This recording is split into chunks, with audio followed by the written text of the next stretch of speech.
everyone, and welcome to the inaugural episode of Internet Genius, a new weekly podcast for me and my fellow smart boys. So glad you could stop by. Now, to jump into the show proper, go ahead and skip to this time code on screen right now. I'm sure there'll be a link in the description to join our guests and get into the episode. But as this is our first episode, I wanted to do a little preamble as to what the show is all about and how I intend to run things. So feel free to jump ahead, but stick around and listen, especially if you're an old fan, because there's some important stuff in here for you. So, first of all, happy Nate Date, everyone! Yep, I decided to make an official world holiday May 1st, the day all world problems were solved by a podcast, and declare May a month of celebration. As we all know here, May is a holy month to all Natriots worldwide. In addition to our Mia Mathiva shenanigans, did you know that that's the day that Best Anime Ever, Tengen Toppa Gurren Lagann Part 1 came out in 2015, 11 years ago? My first real BGE video. Wow, really makes you think. A retroactive foreshadowing does it again, folks. Planned since Chapter 1. Thus, May shall forevermore be a month of rejoicing from everyone, from the mighty Natriots to the lowly Nateheads. I said it, so now it's true.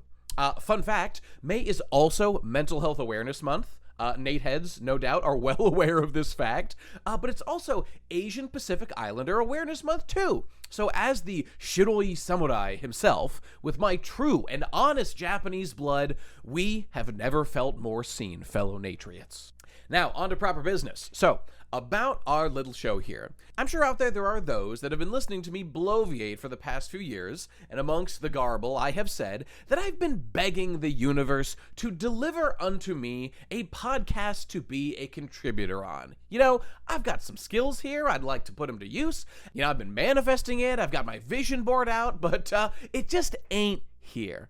So, as usual, I gotta just say fuck it. As usual, if you want anything in this life, you've gotta do it yourself. So I'm making my own podcast, and this is it. Internet Genius, maybe you've heard of it.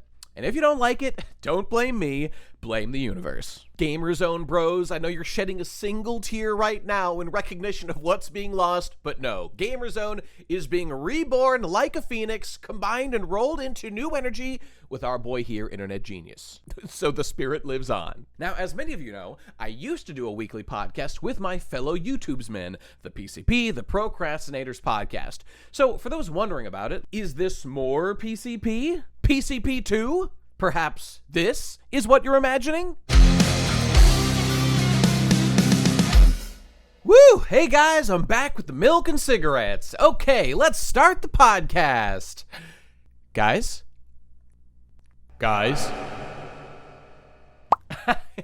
Sorry.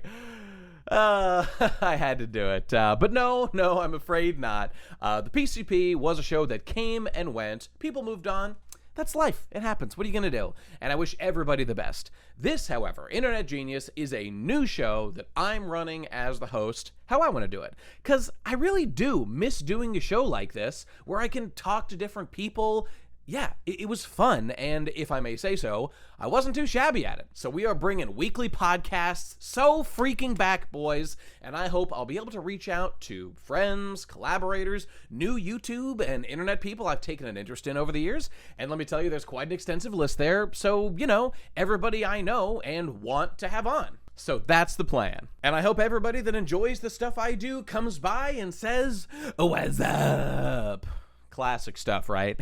That's the kind of content you can expect on Internet Genius. Plus, everybody knows it takes me forever to get out new videos. You should see the edit of Star Trek 101 right now. Holy smokes, what a nightmare.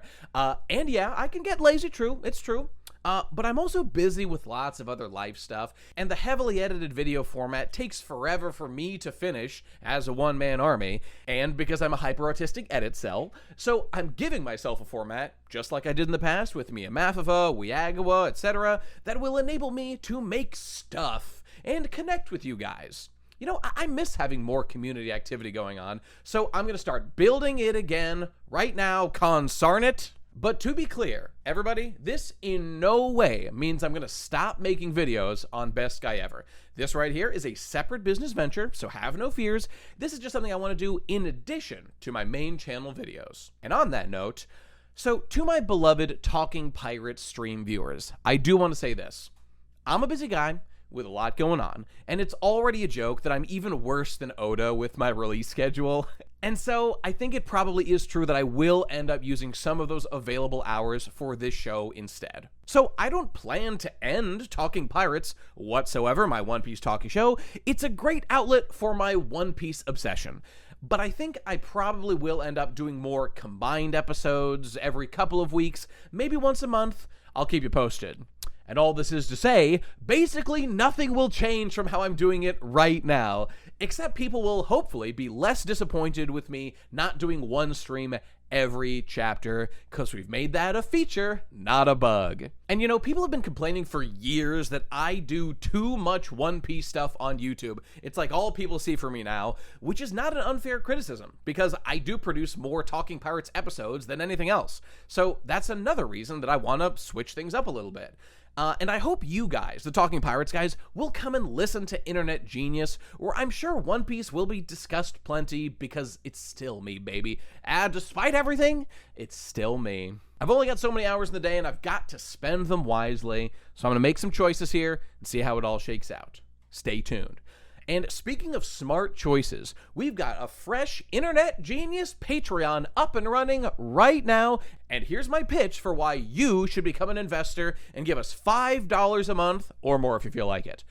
3 words: monthly bonus episodes. That's right, we're doing it. Our first bonus episode is going to be about the behind-the-scenes stuff in getting Internet Genius off the ground. And let me tell you, it was a lot of fucking work. You hear that theme song we got going? You like the art, do you? Well, guess what? They didn't just fall out of the sky, Chief. So we'll tell you all about it in that episode, with lots more coming as we go. And beyond that, hey, don't you want to get a fancy-looking role in the new Internet Genius Discord and feel superior to the plebes there? Hop on in and gloat about your savvy investment strategy and get some firm executive handshakes with your fellow businessmen.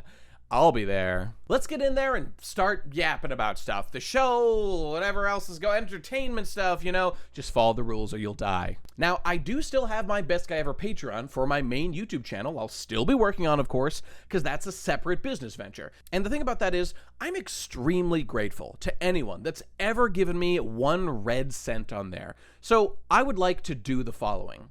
If you have ever pledged to the Best Guy Ever Patreon at all, ever, you are a legend. So hit me up on the new Internet Genius Discord, where there is a channel where you can give me the details so we can confirm this, and you will get access to the bonus episodes of Internet Genius for free for, I don't know, let's say a year. You guys have been so kind to me over the years. I'm springing a new Patreon out here. Don't want to blindside people. So I just want to do a little something to show my appreciation to you guys. And again, thank you for everything. Hope to see you there. But for you plebes here on YouTube, like these videos, comment, subscribe, ring the bell, hit up that Patreon, join the Discord, follow the Twitter. I'll probably get the show up on RSS feeds too if people want that. We are firing on all cylinders here, guys, and let me know what you think of the operation, and if there's anything we can improve on. Love to hear the feedback. Put it in the comments. So, wrapping things up, uncork those ears and listen up to my silly new comedy podcast, Internet Genius, where we're gonna hoot and holler and maybe spark a little activity in that calcified brain pan of yours. Listen here to our first episode, then come back next week for the second one, ad infinitum. We're just getting things off the ground here, and we're going to figure out details as we go. 1 foot in front of the other, running up that hill, as the kids say. You know, these days, some guys are all about the downward spiral, but me, you know me, I'm all about the upward spiral to the stars, baby! Hope to see you on the ride. And now, please enjoy the inaugural episode of this new show. Subscribe and come back next week, too, for this brand spanking new comedy podcast where we have already solved every problem had by man, and yet we just keep going. Internet Genius! Now let's bring in our guests. And so here we are, everybody. We are officially beginning our inaugural show here on Internet Genius, the smartest podcast of all time. So let's welcome everybody. No more fooling around. We've got here, I'll introduce first my loyal Droog, longtime collaborator of mine, and editor and helper, producer, thinky man, collaborator, etc. My buddy, NoNeedBruh. Noni, thank you for being here. Thank you, Nate, from releasing me from the cages of the editing cave. I kneel in jubilation. As you should. Yes, Noni is my loyal stoolie, my loyal stooge, who he will be given the grunt work and forced to grovel for the scraps that he gets, and he should thank me for the opportunity.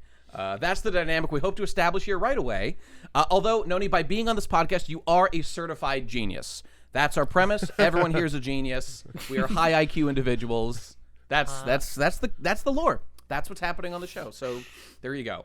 I knew it all along. Okay, and also joining us is, of course, my buddy Mark of the Electric Underground. Mark, thank you for joining us. Hello. Yes, I wish I had a more glamorous name for you, but yes. I am here. The Electric Underground's pretty fancy, pretty cool. That is pretty cool. We've done a bunch of stuff together. Podcasts we did just the other day. Actually, it was our podcast that we did recently that Noni listened to here, and it was like, hey, Nate, you and Mark had like a great podcast about like remakes and stuff. I've been, ranting about remakes for like close to a decade now, and you guys should like do that like frequently, and like I should participate, and we can like talk about cool stuff. And I thought, you know what, that's a hell of an idea there, Noni. And so here we are. So this was a Noni suggestion to get back in the saddle and make it a regular thing, as we hope to do here. Consider that episode like the pilot then for this series. Can, yeah, you can. I think so. So enjoy that. And now there will be a rotating cast, so like Mark's on for a couple episodes, maybe we'll swap another I don't know, it'll be crazy. It'll be a wacky adventure for everybody, and be excited for all the fun things that are going to happen. And so right here at the beginning, let me just think if there's any important, like, since you guys are here now, any stuff to get out of the way. I do want to wish you guys a happy month of May. Happy Maytember, everybody. So we're recording this episode a little bit before, but it's coming out in the holy month of Maytember, a holy month for Nate heads, derogatory, and Natriots, complimentary, worldwide. And so it's the holy month of May is when we're celebrating this, beginning on the most holiest of days of Maytember the 1st, May 1st. And by the way, did you guys know? The lore is beginning already. Did you know that May, I looked this up ahead of time because I was like, let's make May an official holy month for Natriots worldwide. And that's remember guys, that's the complimentary term, and then Nateheads is the cruel slur that only I'm allowed to say, and fellow Nateheads, because it's our word and we've reclaimed it. May is also Mental Health Awareness Month. I don't know if you're aware of this, but it is true. And I thought, man, talk about a redundant concept, being the day in recognition of Nateheads. Mental health disturbances go hand in hand. This is just the same thing being said twice. So I thought, what a perfect month to establish as our holy month of recognition and prayer. Is this going to premiere on May 1st? This comes out May 2nd. I think this episode is on May 2nd. May 1st will be our announcement thing that everyone's going to see. Okay. So that's the big day, and then this will be the following day, our first episode. Okay, so there you go. That's my housekeeping. And I will wish a wonderful Maytember to everyone except our arch nemesis, He Who Copes. He Who Copes in the corner. I wish him a bad Maytember. I wish for him to sneed and suffer and pass away from this earth, giving me back what is rightfully mine. And that's all I have to say about that. We will address He Who Copes another day. Okay, we'll talk about that later. I feel like I'm missing on some kind of lore of some kind. It's something to be talked about another day. Forgive me. We're going to be cryptic, but we'll talk about it another time. Okay, so anyway. Noni, yeah, you have something to say? You think because it's the first episode, there won't be as much lore, but there is a lot. The deep lore has begun immediately, I promise. We've been... Episode 1, Internet Iceberg. Genius Industries. Episode 1, right. the Nate podcast, He Iceberg. Who Copes is up there. Let me tell you. One day I'll tell you guys the story. One day you'll find out everything. Okay. But not today. Cliffhanger. So the subject of today's episode is about new games good sometimes? Question mark? So every man here, a question mark, very much so. Every man here hates with a burning passion every video game released post, I'm going to say the year 2000. They're all bad. There's none of them are good, but some of them slip through the cracks and miraculously aren't the worst thing of all time. So That's interesting you chose 2000 because I've heard that some people now consider the PS2 era as like borderline retro. Yeah, like, what? It's true. Shout outs to the PS2 era. The Wii, right? I think the PS2 era is a definite transition era from retro into modern. It's like the midway point between the two. You can see it as a real bridge. So but with that spirit in mind, I've decided if PS2 is retro, then PS4 is close enough to new. That's my policy here. Because some of these answers, I might be cheating just a tad, just a little bit. Dude, Bloodborne's a classic game for boomers and old heads. Nobody even remembers that game anymore. That game's so old, they're making a movie out of it, if you can believe it. They tried to remake Thank it. You, Jacksepticeye. From Software, like, no, playa. So a big Did W. We're starting with a big W for FromSoft for shutting down. Oh, yes. I think what happened is Miyazaki heard our podcast episode, and he's like, no, that's it. I cannot allow this to happen to my beloved Bloodborne. And if we saved gaming. We pretty much just single-handedly saved gaming with our last We absolutely did. If everybody can just refer to the materials on the walls here, you will see that we at Internet Genius Studios canonically exist in a world where this podcast has solved all problems on Earth. They are all solved. Which has left it. We've cured cancer. We've banned all remakes. That was that was actually the most important thing. We've eliminated number one, way hunger. before curing cancer. First step. You're right. That was a way higher priority. It's true. It's true. Let's get our priorities straight, people. And so now that we've solved all those, we can get into the things that truly matter, like what's a good video game and what's your favorite anime, and et cetera, et cetera. The question goes on. Nice. Noni, commentary from you. Here's a question. Yeah. When did the PS2 come out? Like 1999 or like the 2000? Yeah, early 2000s, 2001-ish. I should memorize. Because I should got have it this with tattooed on my hand. I mean, well, I got Final Fantasy X right when it came out, so that would be right around 2001, I think. Yes. Maybe 2002, but I think it was 2001, if I remember correctly. Definitely in there, yeah. But what was I going to say? The Wii U. The original Wii was also that was like roughly the same time that the PS2 came out, right? No, that's 360 era. That's 360 era. Oh, that's the next generation. Oh, really? Oh my! It's dude, PS3. I was just going to say 360 era is the Wii era. The Wii is a boomer, old head, classic console now. Yes. Actually, doesn't the Wii feel older than the PS2? It does. I kind of think that it does. I think the Wii breaks the the rules of time and physics because it's always existed and it will always exist. The Wii does not care about console generations. If you go into like an old boomer's house and you ask them, hey, do you have the new game console? They're like, yeah. And they point to a Wii. I want to play some Nintendo. I want to play. Dude, Wii bowling was fire. Wii rules. Tennis was the great. Wii has really, really grown on me over the years. Wii Sports was so good. It is insane to talk about that like specific generation of consoles and be like, oh, the Xbox 360 was like era defined with online and all of that new like stuff and making it like I more always mainstream. hated the 360 and I still do. Sony kids for life. I guess Microsoft hates it too. Yeah. I didn't know. Nate, are you a 360 guy or a PS3 guy? No, I'm a PS2 guy. I'm a Final Fantasy head. Fuck Xbox. Fuck everybody that had an Xbox. I did go over to my friend's house that had Xbox when I wanted to play Fable, though. So thanks for that, Colin. Appreciate that, buddy. I was one of those guys during the 6th generation. That was my peak casual gaming. So I had the dark ages like many millennials do, where the PS3 360 era wasn't really gaming that much.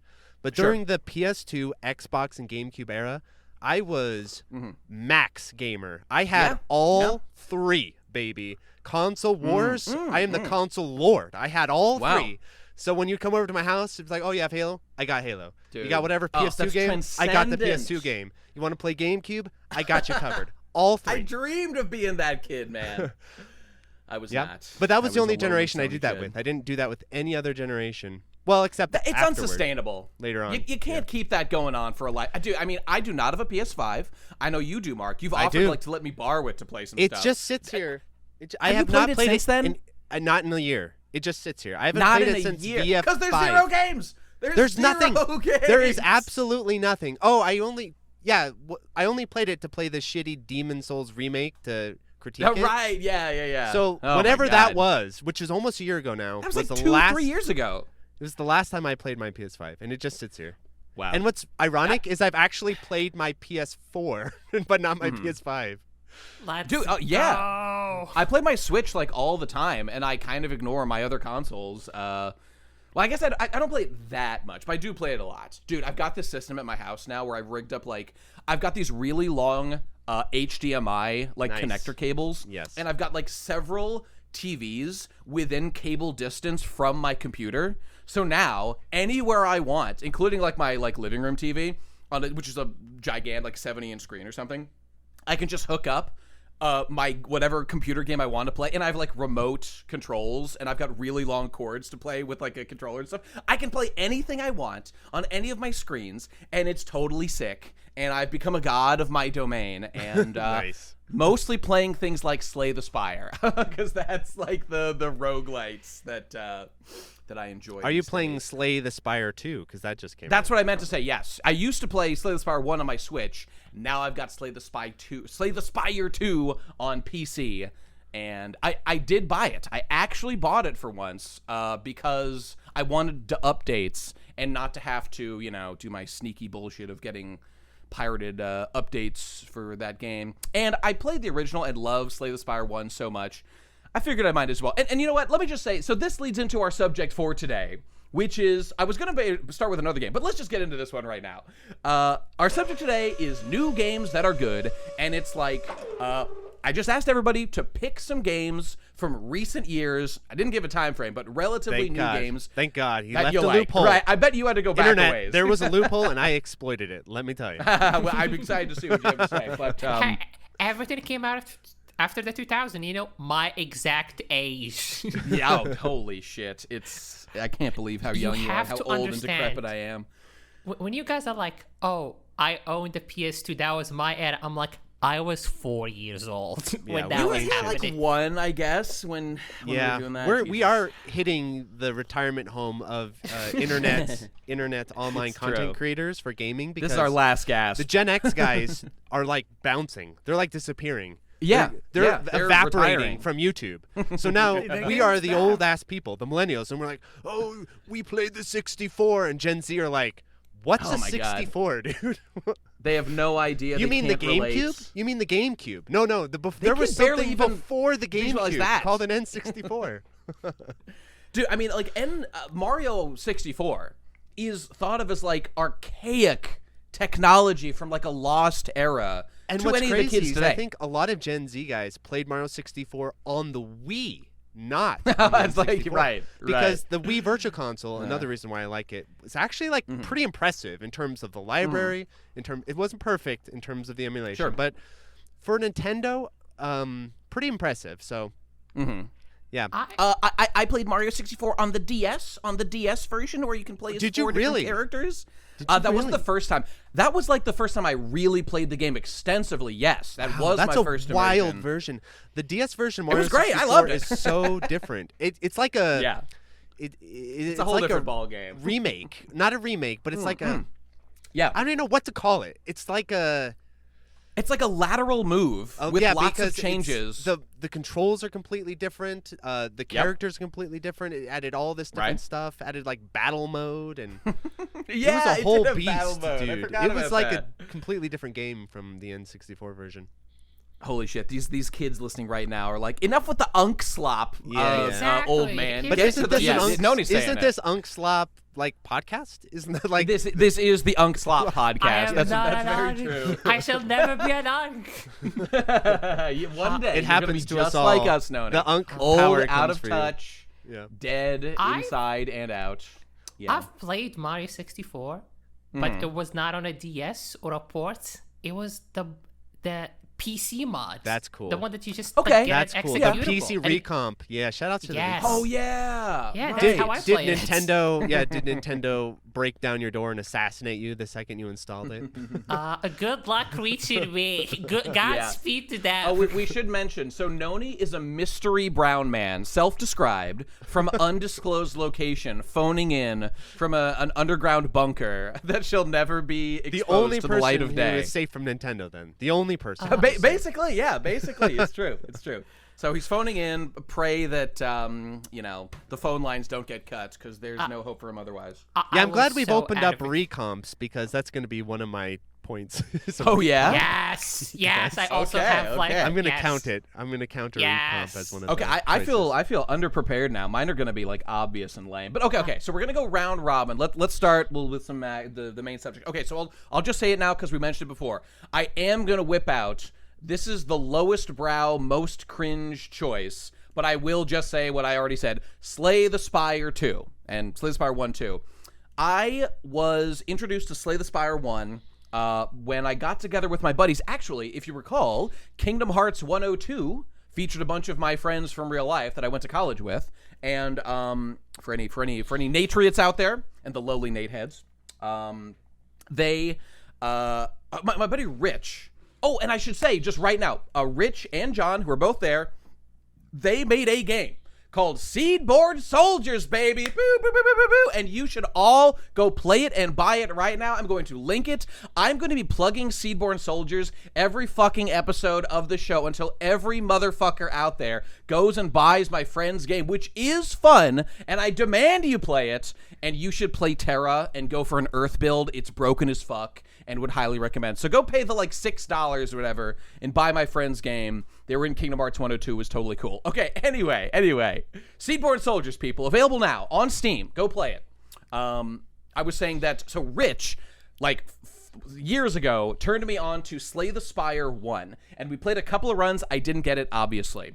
But then a little bit of time passed, and I was playing it here and there. I like to imagine this scenario, like very similar to when you go to a high school house party, and he's like, Yeah. you ever tried this? And then that was the Weed. beginning. That was the Yes. beginning. I mean, it was like a drug. It really was drug-like. It was like giving me weed. We hate weed on this podcast, by the way. This is an anti-weed podcast. If you like weed, unsubscribe right now. Delete yourself from real life. God what was I saying? damn. Yeah, that's right. We're taking a stance on this. Well, you see, because weed makes you dumb. This is a genius podcast. You have to be high That is IQ. true. You have to. Mensa you have members to only, Protect you know? the serotonin and all that. Or What whatever. about heroin, though? What about heroin? Does heroin make you smart? Is heroin that like cool, that Lucy Nate? drug Is that makes heroin you use cool? 100% of your brain? Is Heroin's cool. Nate, what about Heroin cocaine, does kind Nate? of help you lose weight a little bit. I think I'm legally obligated to endorse Adderall, cocaine, Yeah, okay. cigarettes. Yeah, I like this. We're all about the uppers maybe here. booze? We're 80s I don't, babies here. I don't know. We're all like about Hemingway snorting drank a lot of lines booze, right? and getting shit I don't done. know. Yes, cocaine is the thinking man's drug, no doubt about it. What were we talking about? Well, it's funny, Nate. Okay, It's funny, Nate, because in a really old video of mine, I talked about there was this trend a while ago. It was an interesting one where all these people would have these videos that were talking about why isn't gaming fun anymore? Why is gaming lame? And I was talking about why that is. I compared it to drugs. I said the current style of game design are downers. They're meant to put you in like this Last of Us 2. Exactly. They're meant to put you in this catatonic sort of just passive flow is the technical term for this. The updating. Okay. That, Okay. This is even research. It's called passive flow. That's what you do when you're on social media and you're doom scrolling. That's called passive flow. This is some genius content, right? Yes, this is certified genius content. Versus if you're like, let's say, working out or getting, playing sports, playing music. Jelking? Perhaps jelking? I don't know what That's an active jelking activity. is. I don't know what jelking is. We'll get into another time. Okay. So I can't co-sign that because I don't quite know what it is. But Fair. Anyway, People know. but like activities that you're mentally very engaged in, you're focusing on. So I would say difficult games, arcade games, skill-based games, PvP games, competitive games. Those are uppers. So that's active flow. So the cocaine analogy is very apt here. Very accurate. It is. And it's actually interesting that you should mention that, because this first game I'm starting with, I think, is the only game that I really consider. It's like, okay, I used to play League of Legends, and I despise League of Legends now, even though I had a great time playing with my friends. It was like a friend activity we did. But like, I look back at it now, and I just see like a huge time sink, and I spent like a little money on it. Not anything like ridiculous, but I'm like, wow, what a waste that all was. Resent it deeply. I wish I'd done something else with I wish me and my friends had done something else instead of that. Because it was fun, even though, whatever. I appreciate it was a platform to play with my friends. That was cool. But so Slay the Spire 2 kind of is a downer, but this is a far more nefarious example than anything. And I'm getting my shame out of the way right away. Which is to say, so Nate, my friends, I'll give you an assist because I'm being positive boy this episode, and we're being positive boys. Okay. So all of these synergy meta progression games, I'm very critical of, but I've heard through the grapevine in my research for these synergy meta progression games that Slay the Spire 2 is like the god king of the synergy meta progression games. And yes. It actually attempts to have balance and strategy, and that the developers actually recently did some sort of balance patch that pissed people off. Multiple of those. Yeah. So they've been modifying bosses to make them like some of them were like totally brain dead. Now they're harder. They're tweaking them with different mechanics. So yes, that's very much happening. So this is something I've been thinking about a lot recently. It's like when you have styles of design, even styles of design that I'm not a huge fan of, like these meta progression games. This will bring up with another pick of mine. When you end up being the leader of that style of design, like the king, the god. Slay the Spire is the king, no doubt. Yes. No doubt. When you end up in that leadership position, you can't follow trends anymore. You can't just be like, oh, we'll be like Slay the Spire, because you are Slay the Spire. And so what often happens that's really interesting is in these positions, what can happen is these developers will start to push against the very paradigm that they've established because they need to lead it somewhere. So basically most other synergy builder games, if they find a bunch of broken ass builds and stuff like that, they're like, oh, that's fine. But if you're in this leadership position, I do respect that they're like, all right, we have to actually balance this. So I'll give it that. I mean, it's an early I'm access being game, positive so here. it's inherently unfinished. Right, yeah. So like, they're gonna make changes, they're gonna make updates, and I wasn't in on Slay the Spire when like the first one came out in particular. So I understand that there were lots of patches and things changed over time. I just wasn't there for it. But this game is going through that right now, and I'm seeing the active changes as they happen. And so let me just say this. I do feel that it's sort of just like more of a make yourself retarded, just go into the flow state, but not exactly, because as you say, there are builds. Okay, let me just finish my getting into it. It's just that I want to give a shout out to my boy Amaz, YouTube streamer, used to do Hearthstone, now is like a Slay the Spire streamer. So I played the game, had fun, got stuck, looked around, watched a bunch of YouTubers doing runs, as you do for these kind of roguelite type. I think it's light, Lite, I think is what it is. Is it a roguelike or roguelite? So I've been researching this. I've been researching this, Nate. You're in luck. You have an internet genius here. So basically, the distinction between roguelite and roguelike in 2026 essentially does not exist anymore because people who make roguelites and roguelikes no longer care about that distinction, and so they'll just label it whatever the hell they want. So what's gonna happen is no matter what answer you give, it will be wrong because it's just a mess. Because some people be like, oh no, it's a roguelite. Oh no, it's a roguelike. No, it's actually this. It's like the definition. Dude, the distinction of the definitions has like broken down at this point. So I would say I think the idea is that it's roguelite, but always be just aware that someone's gonna be like, actually no, it's a roguelike or whatever. That's just gonna happen. And basically, if you want a true proper roguelike, you need to find games that are labeled traditional roguelike That is the new term. And then anything that is labeled roguelike now would be essentially a roguelite. And then stuff that's labeled roguelite is like super roguelite. So yeah, it's a confusing mess, no doubt about it. Noni, were you saying something? I might be that somewhat. Okay. Yeah, break it down. Okay. A challenger appears. Okay. Mark is right. But it's one of those like, term made up by like the community. So it's like, are the developers really following it or not? Like exactly one-to-one. Exactly. I think it's a quantity thing, as far as I understand it. I think roguelikes are stuff like Slay the Spire, where it's like, hey, the elements are like random. It's a card game. They're like the game Rogue is like where it comes from, right? That's rogue-like. Yes. Yeah. Like Rogue. Yeah. Whereas But none of them are roguelite super is different. like anymore. Vampire It's a thing. Survivors is a roguelite because it is not like Rogue. It is only in a light way I don't connected think to that's it, what- right? I don't Isn't think that what it means? I thought that's what it meant, goddammit. Here's what I think it means. Also, I'll also, Okay. like Mark said, I'll also probably It just gets be wrong. extremely technical because Yeah. meta progression Okay. gets mixed in. Yeah. I believe I the think- original Rogue did not have meta progression. The original Rogue was run-based completely. I think you're right. I think I you're right. think- So all think of it's a- these are not as based as the original Yeah. Rogue. Let us just establish Yeah, that I right just now. acknowledge that, obviously. I think it's it's the quantity. Like, the more randomness the game has, the more rogue it is. So, like, a roguelike is like, max randomness. Like, Slay the Spire, everyone is different. The cards you Yeah. get are different. Well, Roguelites are like, hey, the map might be slightly different. Or, like, maybe we'll, like, spice it up a little bit in your second or third playthrough. I think that's the Okay. distinction.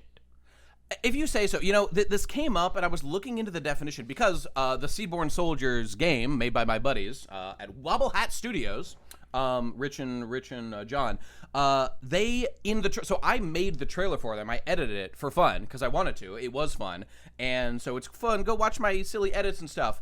And in the trailer, there was a lot. They wanted to say like it's a roguelike or a roguelite. Now I used one of those terms, and they approved it. I just can't remember which one it is right now. now that I'll it's help been you like a with. while since We'll I at made least that. settle on this fact. There's a fact Okay. I'll give us. On the Steam page, Slay the Spire lists itself Yes. as a rogue-like. Like, A roguelike with a K. Okay. Yes. With a K. Okay.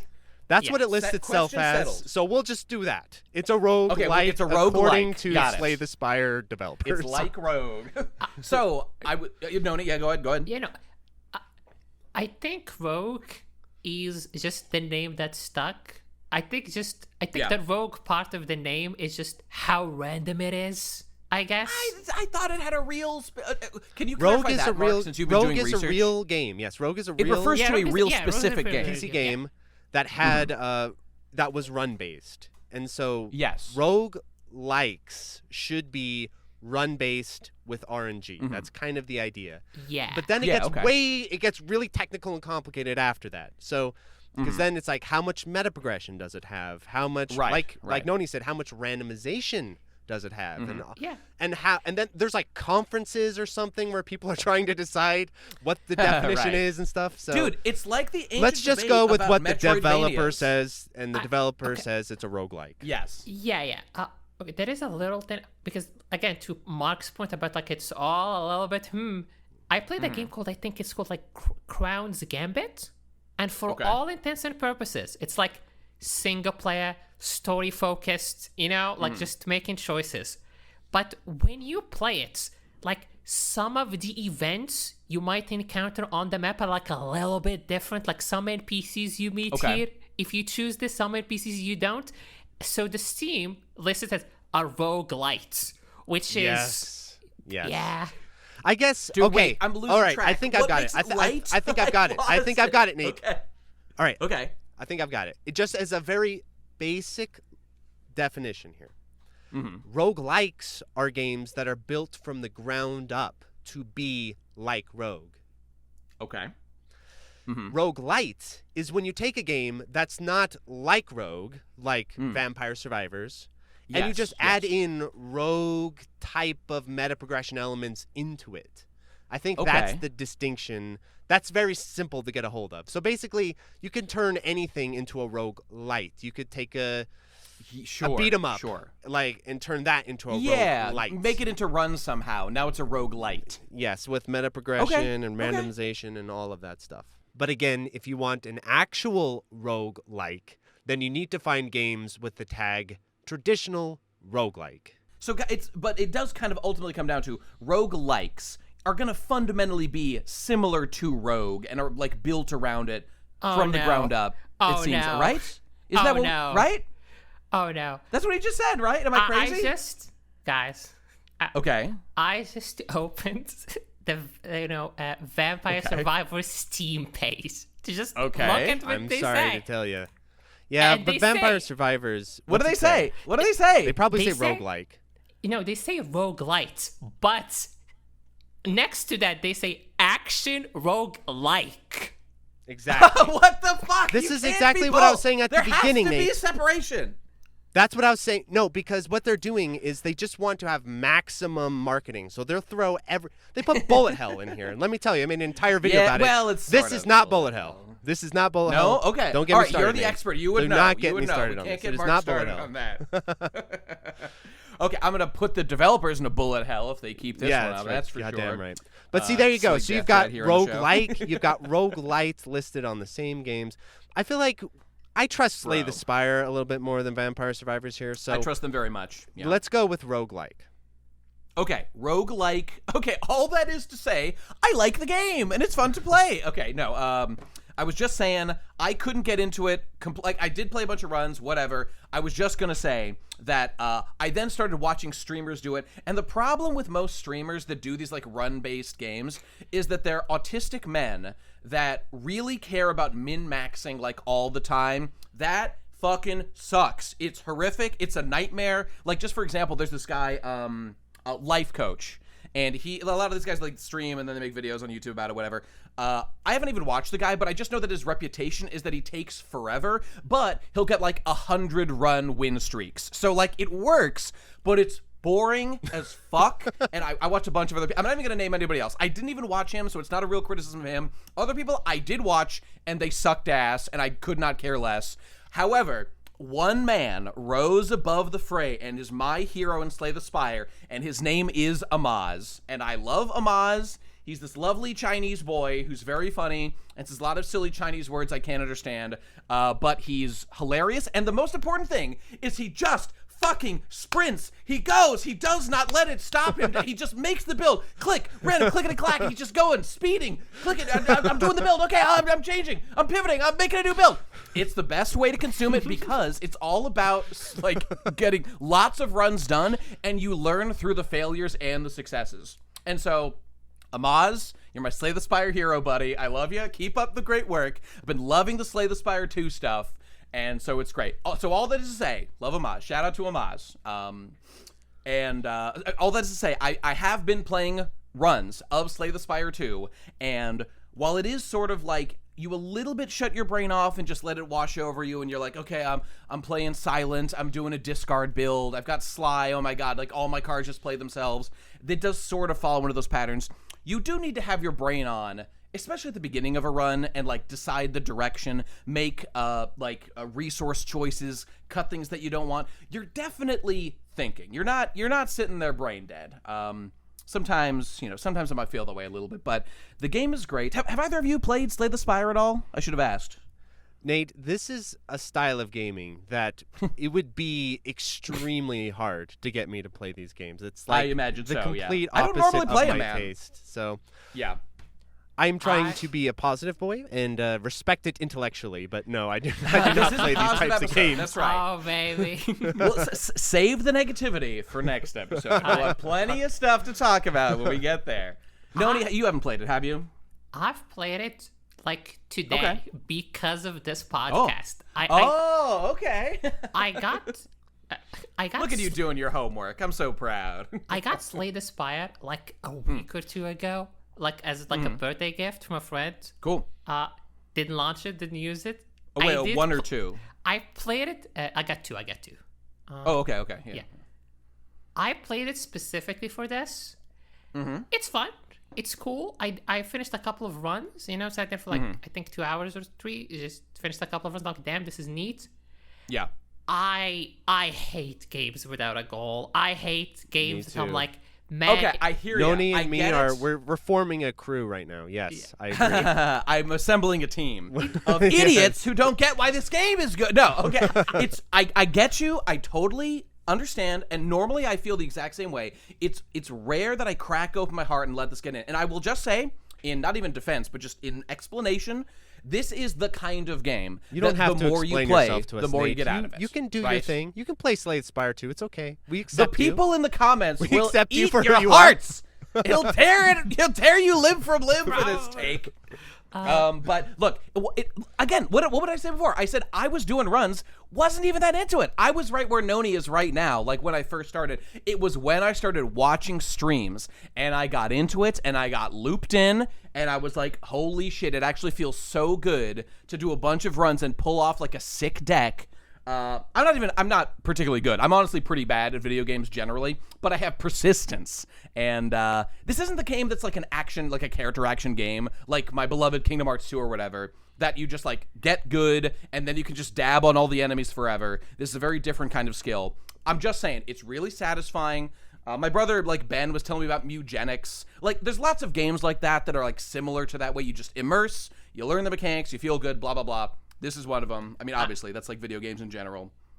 Yeah, I am forming, this league, secret league with Mark, because I feel all the negative arguments about why that's bad, or like it is bad. It is bad. I concede. Okay, that certainly is true. Admitting is the first step, Nate. We're getting there. We're getting there. I Rehab normally next don't. week. I swear this has never happened before. But yes, okay. Next week we'll. Yeah, I can talk about League of Legends next week or something. Oh, it'll be great. Okay, I can okay. be positive. I can be positive about Slay the Spire in like the few runs I did. You don't have to. You do not have to. I'm saying I'm happy to argue about it. It's an indie game. I like indie games just based on default, made by real human beings. Lamau. Yeah. There is variety. Like Slay the Spire gets around. There is variety. Yeah. Slay the Spire gets around my most biggest criticisms of roguelites or roguelikes, which is like, hey, if I get a bunch of good cards, I'm OP and I win, and if I don't, fuck me. It's I guess true.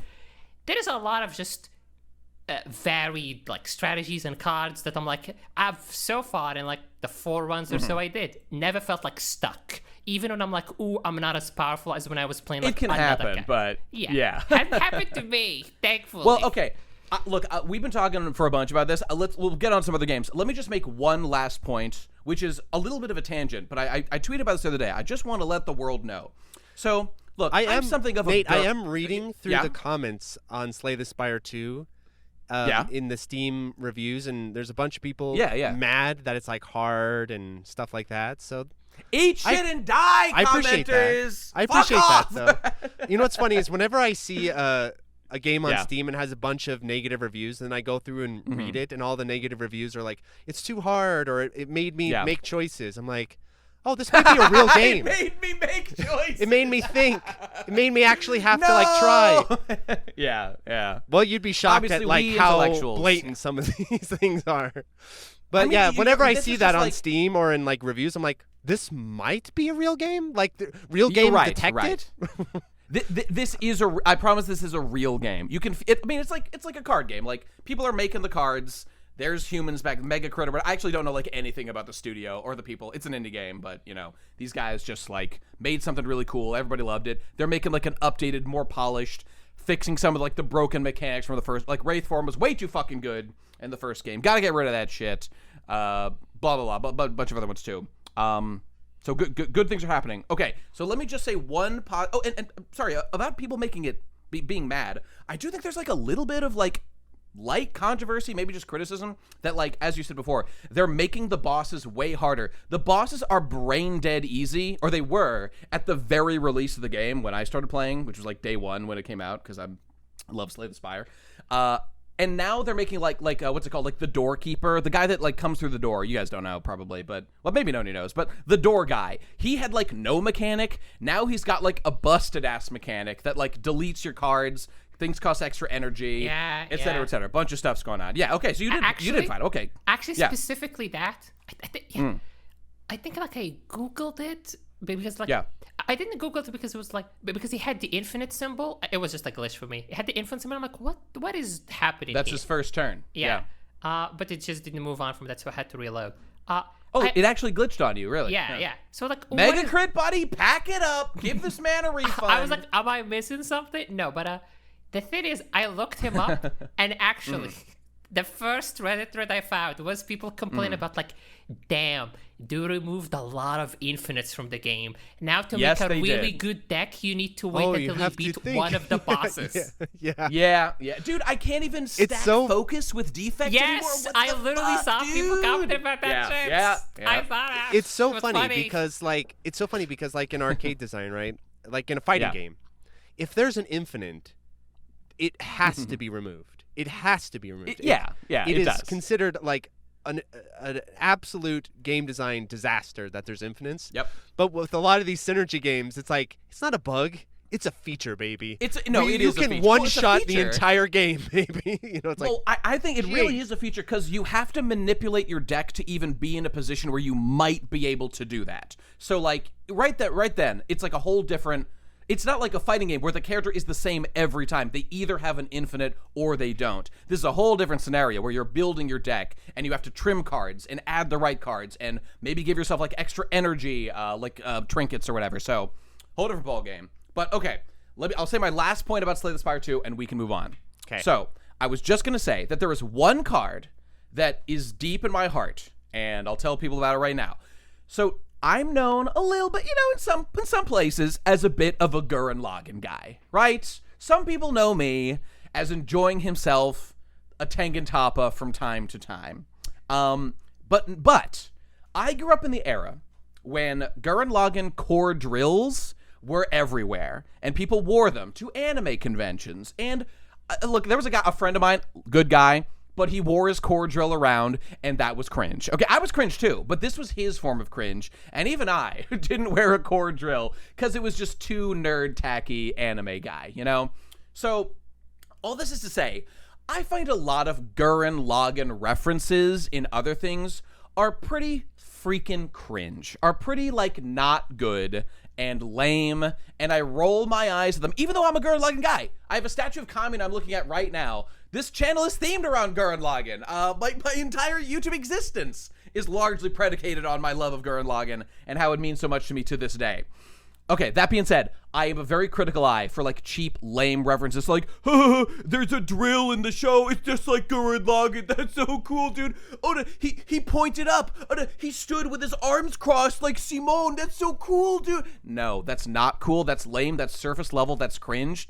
Kill yourself right now if you even think about putting that into your show.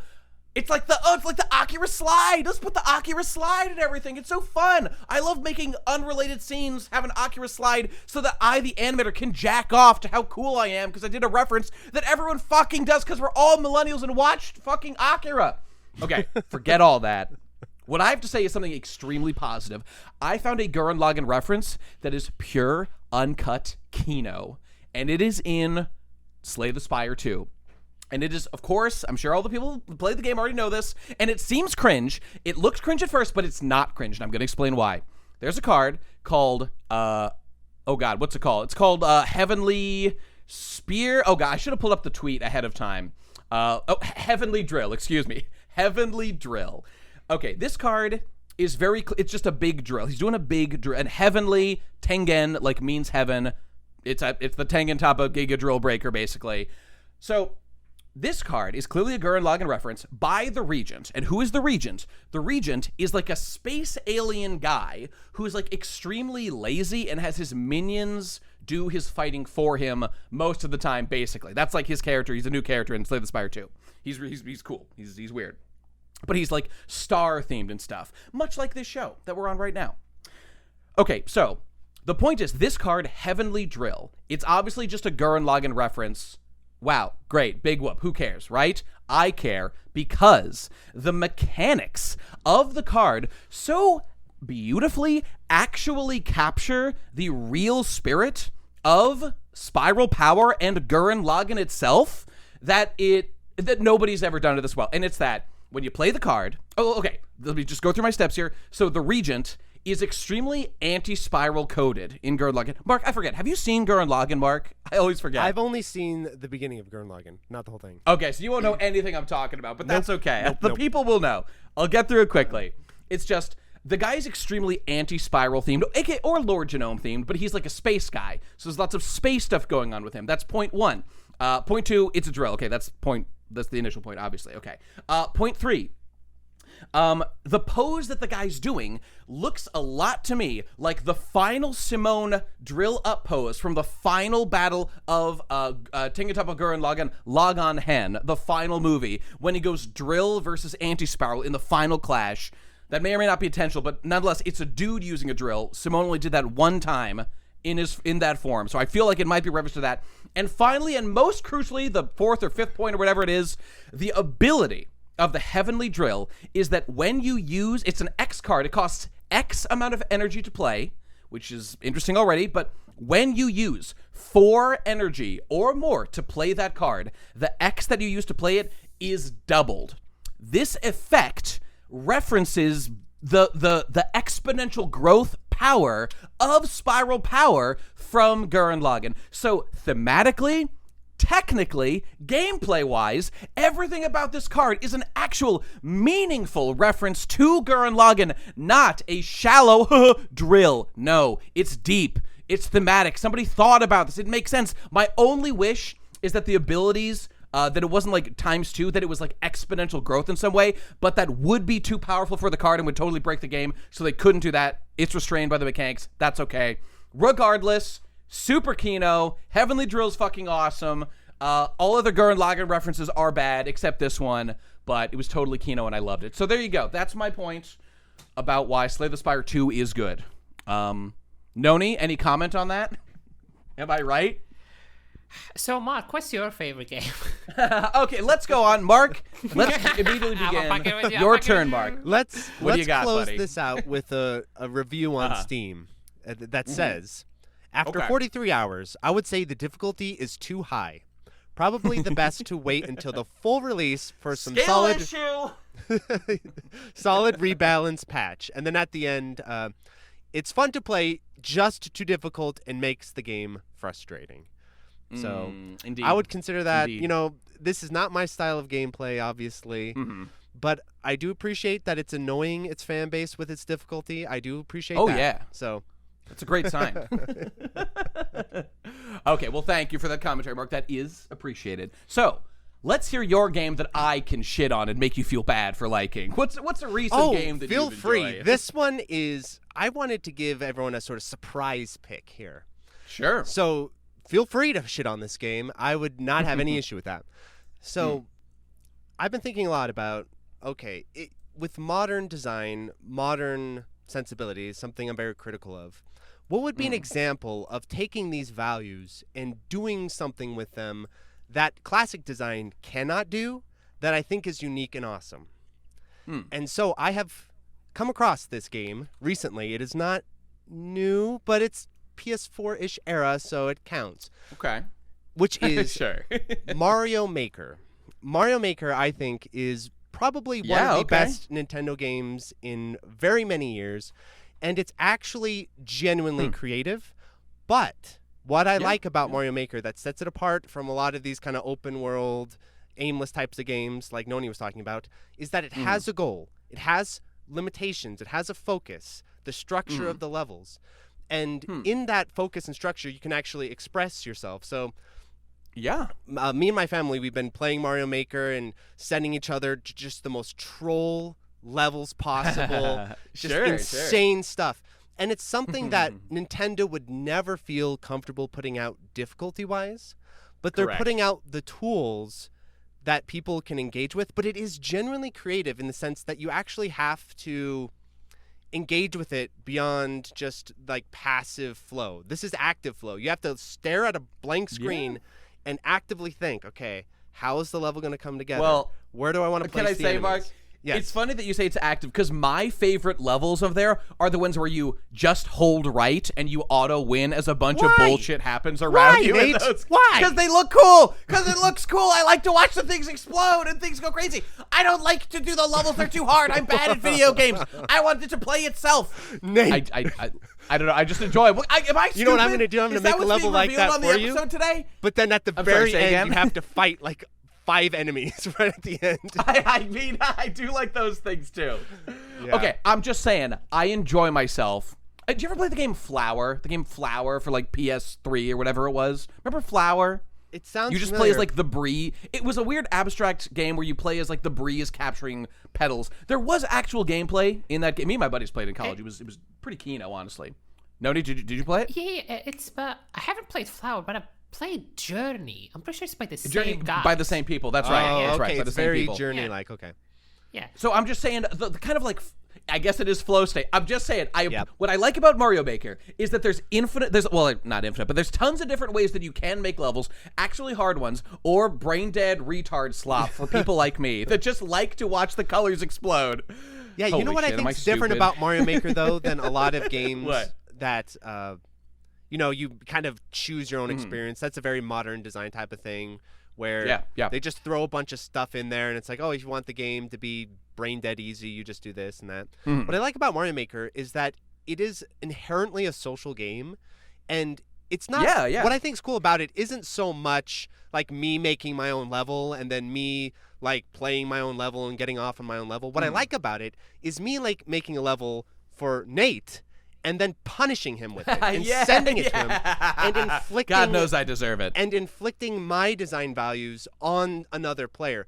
That I think is really cool and something that modern games should do a lot more, where instead of you making your own experience and living your own bubble, instead you're able to take your tastes, your preferences, and send them to someone else, and they have to live in your world and do your rules and see where you're coming from.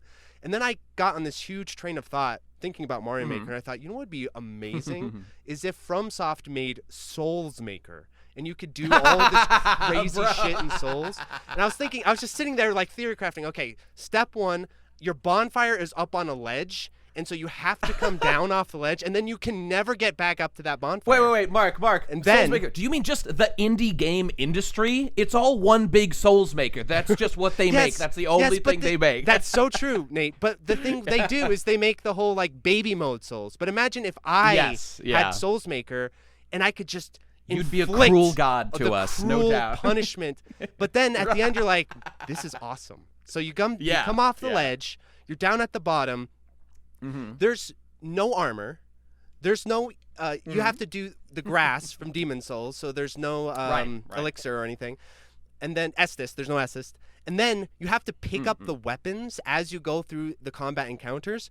And the weapons have like low ass durability, so they snap and break. Oh my god! And so you have to route your weapons. Stop and then this match. Brutal, dude. And then the entire checkpoint is like 35 minutes long with nothing in between. And there's no spells, there's no magic. You just got melee only all the way through. Double boss, no. Triple boss, baby. 3 bosses. Yes. And just keep it going. And that's a Mark game. If they made Souls Maker, I'm not reviewing another modern game ever. I'm just switching over. This is a Souls Maker channel, and we're doing crazy ass Souls builds, and this is what it is. Permadeath is in. Checkpoints are out. Permadeath, jeez. Yes, we're all about it. Because wait, but isn't the whole point of a Souls game that there isn't permadeath? That's kind of a core concept. I'm calling you out on this one, buddy. Well, is that not true? It's kind of halfway, because what's interesting about Souls is yes, but Souls has persistence, which a lot of other games don't. Which means, like for example, especially in Demon Souls, if you're fighting the Flame Lurker and you use up all your grass and humanities and all that, that's a permanent outcome. So then you have to go re-get the grass and stuff like that.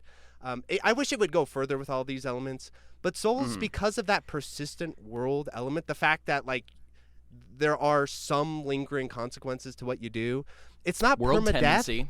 but it plays with it a little bit more than most other games. Right. So, Yeah, there could be. And actually, I think Demon Souls had a little bit of a type of system. It never got fully in there, but with the world tendency stuff. Yeah, they played with it a little bit, but they never took it all the way. So, yeah. Anyway, Soulsmaker, and so then I can make you a level, Nate, where you run down a hill. You just run from a boulder. Yeah, where I just hold right, hold forward the whole time. Now we're talking. Now that sounds pretty good. There's a boulder and you just run down a hill. Mark, I've got to say, this choice of Mario Maker and Soulsmaker is the game you actually want to play, is charming and delightful, and I happily accept it into the list of good games that have been made. Yeah. No, go on. I shake your hand, Mark, even though I truly believe you're so cruel. And the more you kept going, the more I'm like, God damn. Yes.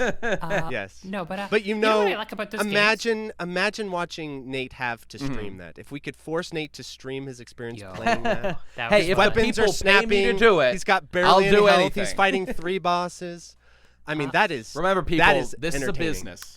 I can be paid to do anything. I'm not as familiar with Mario Maker, but I do know about like a little mechanic. I do just like this as a concept that like you can make the level as hard as like you want, or there's insane difficulty in those. But you gotta beat them. You gotta be good in. If you want to make the bullshit levels, you gotta be good at the game. I remember I did some Mario Maker streams back, I don't know, a couple of years ago on wherever the fuck I was streaming to, maybe Twitch or something. And I mean, look, I'm pretty bad. There are people that are really, really good. I am not one of them. And I would spend, I think there wasn't a time I ended a stream without beating one level, but sometimes it would be like hours That's awesome. on one level trying to beat it. And frankly, that only scratches the surface. That's gaming. There were some that are way harder than that. Yeah, I mean, did you guys ever play I Want to Be the Guy? Yes. I bet you did, Mark. Yes. Yeah, okay. I mean, it's a little bit like that. Did you know it? Did you ever play it? No. That might be Unk Slop for you. I Want to Be the Guy. Yeah, it is kind of Unk Slop. It's like old school internet Unk Slop, yeah. Yeah. God, I love that game. You know, game. what's the Zoomer version of it? There's a Zoomer version of it. There is. Might be Mario Maker levels that are just like totally bullshit. No? There's some newer ones. I know there are. Yeah, there's like Ben and Fari. The one where like in like a cauldron climbing a mountain, I think. Getting Over It. Yes. Oh yeah, okay. Yeah, okay. That's a cool game. I get it. That's a great pick. That's a cool game. There is also like the one where like I think it's a new one or is about to release or has released. It's like the one where you control yourself walking, like each footstep as you're trying to hike a mountain. Oh, I haven't seen that. I've heard of this. Yeah. Yes, I think those are the newer version of that. Here's the thing. Just cut my thumb on my phone glass, which I shattered. Ouch! I'm bleeding a little bit. That's okay. I bleed for my craft. I'm sorry. Here's the thing. I'll put my gamer credit, just so Mark doesn't boot me, from the league. I don't have to ban you from the call. Okay. Exactly. Here's the, Imagine who would do such a thing. I'm fine with difficult games. Example, Beat Super Meat Boys, the Dark Souls games, not Elden Ring because it's so fucking big. Not even because it's hard, because it's so fucking big. It's too big. I agree. Too big. Yo, that's very non-inclusive of you, Noni. Fuck you, buddy. There needs to be an easy mode accessible at any time. In every game, we should be legally mandated. Yes, obviously. Honestly, if I'm being real, if I'm being truly, sincerely real, the thing about difficult games for me, even though like it's fine or whatever, it's time. It's time. Yeah, I mean, like, fair. If I sit down and I'm like, hey, am I gonna be able to beat this game in like the next week or two after my work shift, yes or no? If the answer is no, if it's too difficult for me to achieve it, I might just be like, I'll play it later, or like, dude, Noni's got to get back home to his 4 wives and 15 children. He's got a lot going on. He doesn't have time for this nonsense. Understandable. I mean, we're all adults here now, right? I mean, I remember the old days and I had infinite time to just try to beat a game over and over and over again. However, I will never yield to the cuckoldry of adulthood and say that we should, let's make our games easy. I don't think you're saying that. I'm just saying to the people that make that argument, I'm an adult, I don't have time to play hard games, then just kill yourself because you're already dead inside. No. Period. Point blank, period. Capital. Underline italics. Exactly. Yeah, fucking Comic Sans even. Right. Oh, yeah. me personally, whenever a new Souls game or like a new bullshit difficulty game comes out, I salute it. I'm like, I fought the fights at some point. I might fight it at, maybe. I think Silksong is considered a hard game. I think it's considered harder. I think that's true. Yeah. Okay. We'll so get to it. Silksong's one of my We'll get picks. to it, boys. Well, Silksong's one of my picks. I suspect we may all have similar Because feelings about maybe. Gilk Gong, but go on, Noni. I guess you two went. I guess. Oh yeah, I guess it's officially your turn now. Yeah. Oh wait, sorry, no, you already used it with Getting Over It. That was your Zoomer pick. Sorry, buddy. We're moving on. Wrap it up. Okay, all right, go on. What do you got? I guess continuing the theme from early in the episode of saying I hate Nintendo. Okay. My pick. Mark loves Nintendo. My pick for the good new games. Not made by Nintendo, because why would they ever do such things? Is AM to War, the fan game, another Metroid 2 remake. I have played this and beaten this. Okay. Yes. Me too. It's so good. It's everything I wanted out of a Metroid game that Nintendo will never make, like at any point. Are you ready for we all some played it? encore right now? Go ahead. Let's Time hear for it. a little Go encore. ahead, Mark. Go ahead. Have you played, Noni, the actual Game Boy Metroid 2? That is horrifically not. bad. It is terrible. It is so bad. I played Super Metroid, then I played that. I was like, what happened, What a Nintendo? nightmare. What happened? Have you, Noni? Have you played it? I've played Super Metroid. I've played Zero Mission.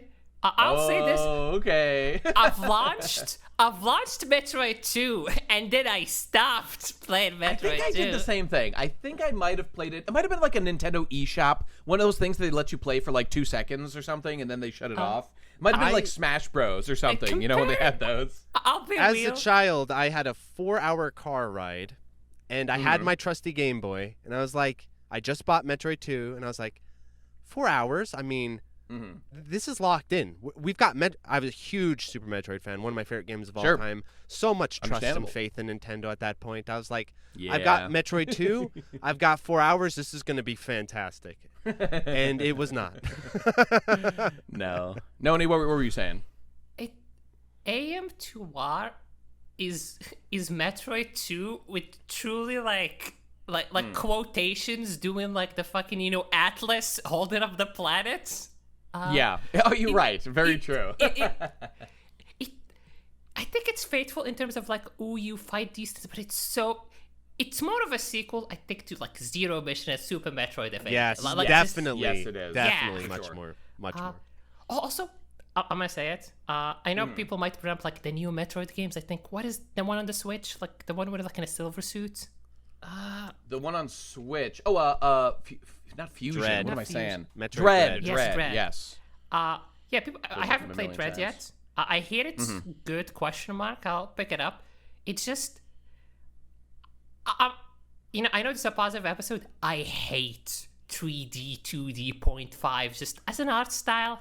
It just the pure kino of 2D pixels or just sprites or anything is so much better for me for these kind of games. I feel like- hear you, buddy. Yeah, I feel like that's really interesting because you would think, being an unk, that the Zoomers would be all about the 2.5D, but this seems to be a consistent trend that they rejected. And I agree, because a lot of 2.5D, I don't know, it just doesn't look great. It looks Some of it's cheap. all right, but It a lot of looks it looks cheap. Yes. Well, let's address the elephant in the room, which is the Nintendo remake that they made. what was it even called? Return of Samus, right? Yes. Is that no? I think it was called Return of Samus. We all know what we're talking about. The it was 3DS. 3DS? Yeah, 3DS. Right, the 3DS remake of. By the way, I'm just gonna say I played the shit out of that game. I did play AM2R, and then I played the official Nintendo one that came out. And then I played Dread that came out later, and I played that game recently. I played it through again because I just love me some fucking Metroidvania slop, man. And it is not bad. Is it as good as the Pixels or whatever? I would say Metroid Fusion is That's a Well, great looking it's better game. in many ways. I love Metroid Fusion. I know it's got flaws. It's no Super Metroid, but I don't give a fuck. I grew up playing that game and I loved it intensely. So Yeah, I like love me Metroid some Fusion as well. But it's on It's a rails. little- It's all scripted. I don't I think care. It's that's- Kino is what it is. You know what's the issue with Metroid Fusion? I like that aspect of it, Mm-hmm. but it needs to be harder. That's the problem. Like, Yeah, when once it's you know easy and on everything, rails, then- I can Yeah. see where the critique comes in. Yeah. You need that difficulty. You need that difficulty. There. I beat AM2R before the fucking patch for the bosses. I beat AM2R before the patch for the bosses because Oh, yeah? Okay. There was like I remember it being pretty challenging for a Metroid game. yeah, for a Metroid AM2R. game. Sure. Yeah. I remember it because people were like, "Damn, these like specific bosses, like right at the beginning, and one like is in the middle. Is like, damn, what the fuck is up with these?" And I remember like it was patched to make them easier. Oh, come Yeah. on. I think like something. I'm changed refunding about my it. copy. I'm refunding my Yeah. copy to the internet right for now. this bad Smart. game, for this bad game. I'm refunding it to the internet. No, it just. I think there is something wholly unique about like fan games, about people that like play these games, love them so much, and want to distill what they like about them. Like the Sure. movement of AM2R is like a combination. Samus has like all the powers from all the games. It doesn't really make sense, Yeah. but like she has them. It's just like there is something so cohesively beautiful when that like happens, and it's actually like great and good. Yeah. Well, I what? I feel feel about bad because I only fan played that games, game Nate, once. Because I have a. Yeah, go ahead. Go ahead. I love this topic. I think fan games can be categorized into two different categories. There's the cozy fan games that are very nostalgia driven, that are very like extremely lovingly faithful to this, the game, and they want it to be just like it, and they want to be like gentle and you remember your childhood? your meat and fuck kingdoms, for example. Yeah, those types of fan Right? games I actually am not that big of a fan of. No, Because a lot of those fan games I feel like end up being quite similar actually to a lot of the stuff that comes out now. Like they're not really that different, but there's another strain of fan game, the lunatic fan game. The guy who's like, I played Super Metroid, but let's put spikes on everything. Or the There's one that this- I know, like the Mario. There's the one of like Super Mario World that has like the super hard. There's the Kaizo. Kaizos. Yeah, There's the Kaizos. Kaizos. Yes. Yeah. But before, well, I'm sure Kaizos were around it then, but there was a time where there was like these hardcore Super Metroid ROM hacks. I was really into them. Yeah. One of my favorite ones is I can't remember the name, but I think it's something like Super Metroid Upside Down. The entire game is upside down, and you have to wall jump the entire game. And Super Metroid Impossible. Super Metroid Impossible had like the You have death to wall jump spikes, the whole game. death spikes everywhere. These types of fan games, I think, are really cool because they can often breed like interesting design choices. They're often not really well made or well balanced in like a proper sense, but they also can like explore interesting ideas and stuff. So that's the type of fan game I wish that we got a little more attention for. I hear you, Mark. You must have the same feeling that I have sometimes, and this is what like the whole point of like mods and stuff do, and ROM hacks and whatnot. There can be a game, made by a AAA company, made by an indie company, doesn't even matter, but it's doing something. But you can just feel in your soul that there's like something about it that's getting at something great, but the game that it exists in just does not go all the way. Yes. A lot of the times the game is, for example, just too easy. Yes. And it doesn't let you push the Metroid mechanics Fusion. all the way. Metroid Fusion, perfect example. You're right. That's a great example. It's a great example. And so you just want someone to make a version of the game. Maybe it's a sequel. Maybe it's a ROM hack. Whatever it is that lets you scratch the itch that you are desperate to. It's like having a huge muscle that you're never able to tense and push all the way, and it's just sitting there waiting to be flexed, not giving you the tools to do so. And so when someone actually can deliver that can be like the biggest catharsis imaginable. That is such a real thing. Yeah. And there is an entire cottage industry for it. Like, here's the thing. We have, like, games like AM2R, which took, like, a decade to make, Well, was that like a one-man operation, or was there like a couple people? Yeah, I Yes. think it's Yeah, right. Yeah, so there you go. He's working on like real games right now. I don't remember what they are, but like As you should. Yeah, he's joined the industry officially. No, but like, we have games like that. But let's talk about the actual cottage industry of insane fan games. Pokemon. Sure. Pokemon. Oh, yeah, fan right, games. right. Wow, yeah. I've been meaning to get into those. Not Kaizos, Nuzlocks. The Nuzlocks. Well, not even just Nuzlocks, but ROM hacks specifically. ROM hacks. Nuzlocke, like harder version of the original games, just full-on new games, just like, hey, dude, yeah, that's the aren't perfect there example. ROM You're hacks so right. that are for Nuzlocks, like yes, no, Nuzlocke's yeah, a style there are of playing, yes. and then there's ROM hacks that are like, but you want to really do it, But want dude, to take it to the yeah, next some of level? these ROM hacks are hard enough. You don't need to Nuzlocke to get a challenge out of them. They will fuck you up and just as they are. And also there is the ROM hacks of the Nuzlocke's version of the game to like go even further beyond. Yeah, that sounds awesome. And also just dude, I had a buddy I used to work with at a furniture store, and he was such a big Pokemon ROM hack head. He was like a crack addict that was like, dude, fuck Pokemon. It's not strong enough for me. I don't even give a fuck about the new Pokemon games. I need my ROM hacks. That's what I need. He's freebasing. And he sold me on it. He was freebasing for sure.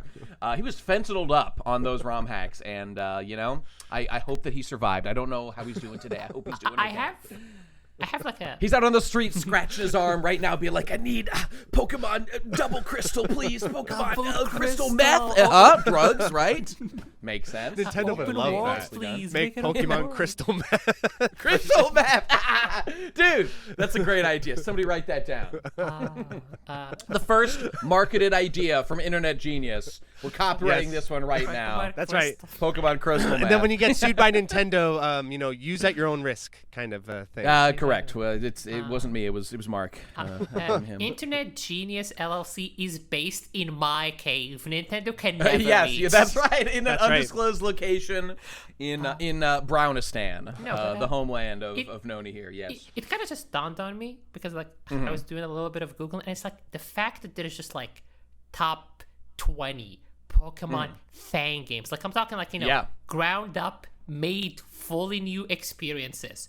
And the fact that I'm just vaguely now checking in the reviews, and like most of them are like, damn, this is good, this is great. There's like videos about them. I'm like, the quantity is genuinely overwhelming, which probably shows how shit the new Pokemon games are.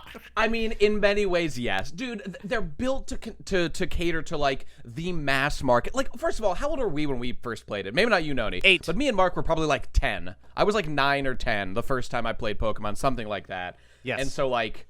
yeah, I was a total baby. If the game was hard, maybe I wouldn't have gotten into it. I mean, look, kids can figure out games. I'm just saying, like, that's kind of who they're sort of aiming for. Now, we got all the unks that grew up with it, so, like, we play it too. But they know they've already got us, or they don't have us. They don't need to worry about us. They're trying to get, like, new, normal people to play Pokemon. And, like, obviously, I guess it's, like, kind of working, even though everyone consistently complains about the fucking new Pokemon game every single time. Uh-oh. Hot take incoming. It wouldn't be an Internet Genius episode without a hot take. So true. Is it the fault... I hate to defend Nintendo here, but is it the fault of Nintendo for continuing to target younger audiences? Or should it be that at a certain point, it's like children's literature, right? Like, you grow up, you're not going to keep reading Dr. Seuss. Dr. Seuss is cool, but you're going to start reading other things. And so... I think the answer is yes. I do think the answer is kind of yes on that, buddy. Yeah.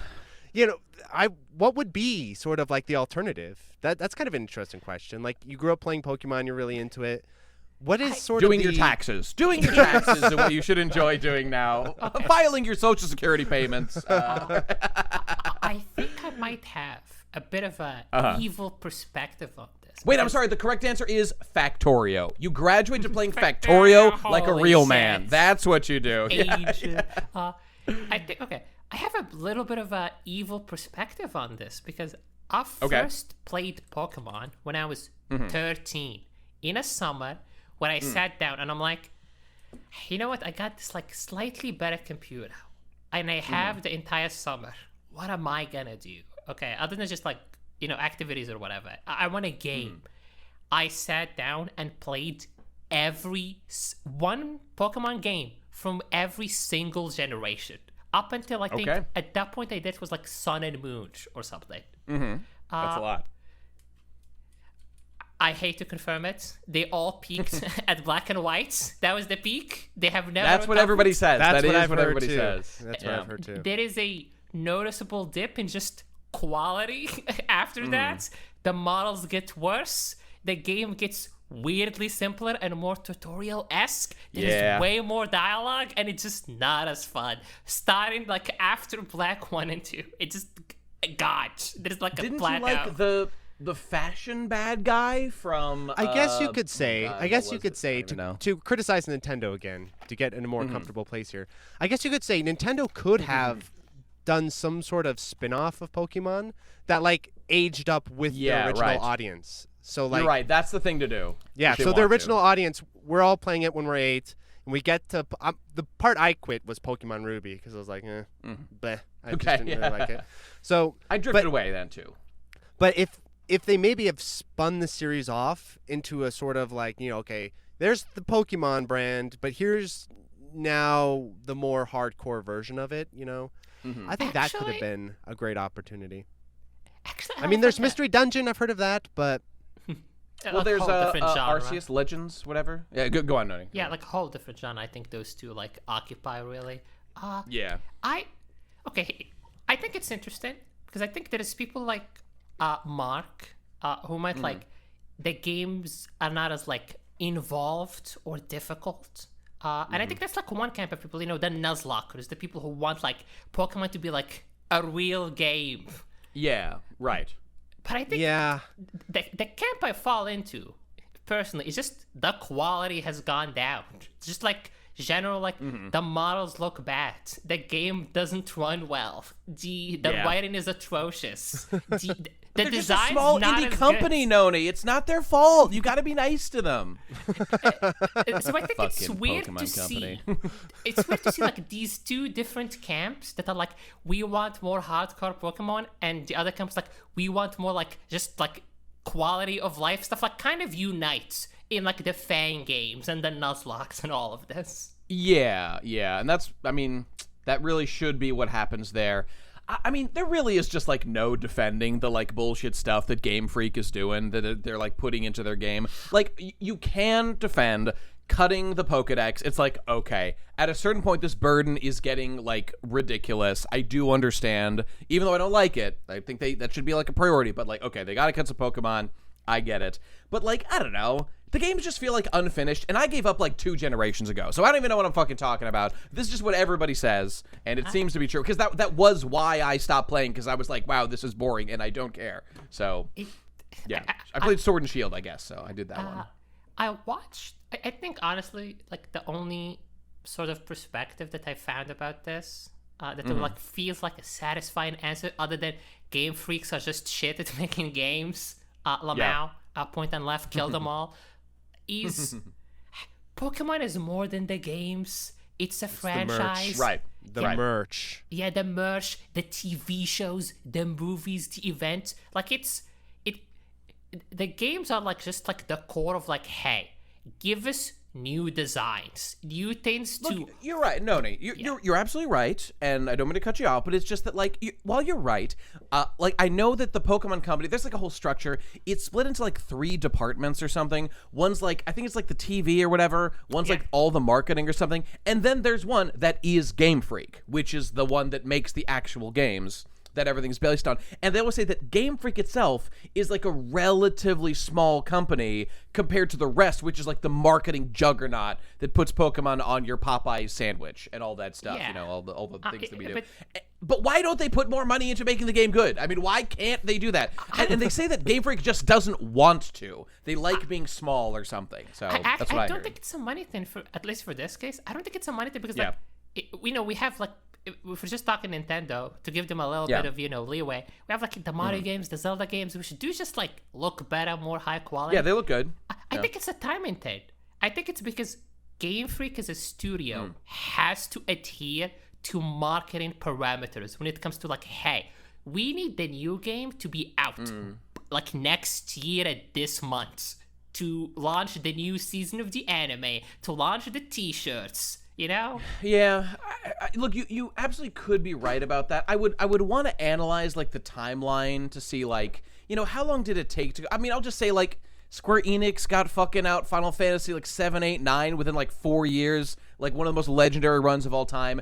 And like, so if you need more staff, like just fucking hire more staff. If you need like more time, stagger your releases and figure whatever. I mean, I'm a little skeptical that they can't like figure it out one way or another, but they clearly just aren't that worried about it. And so far so good, I guess. Just to clarify, absolutely not defending them. I think they can figure it out, but I think I think it would be annoying for them to figure it out. Plus, Nate, they make all the money in the universe. The incentive is straight up not there. Like, it's You're right. You're absolutely right. Insane. And that seems like a very negative thing. Okay, well, anyway, enough Pokemon. What is it, the Pokemon and Politics podcast?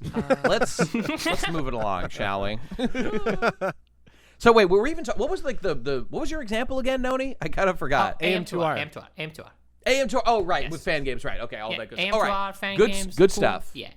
Oh, and let me just slip in as just like a little extra bonus thing, because we mentioned we're kind of throwing shade at the like the 3DS remake. I played the shit out of that. Was it kind of cheap looking? Was it flawed?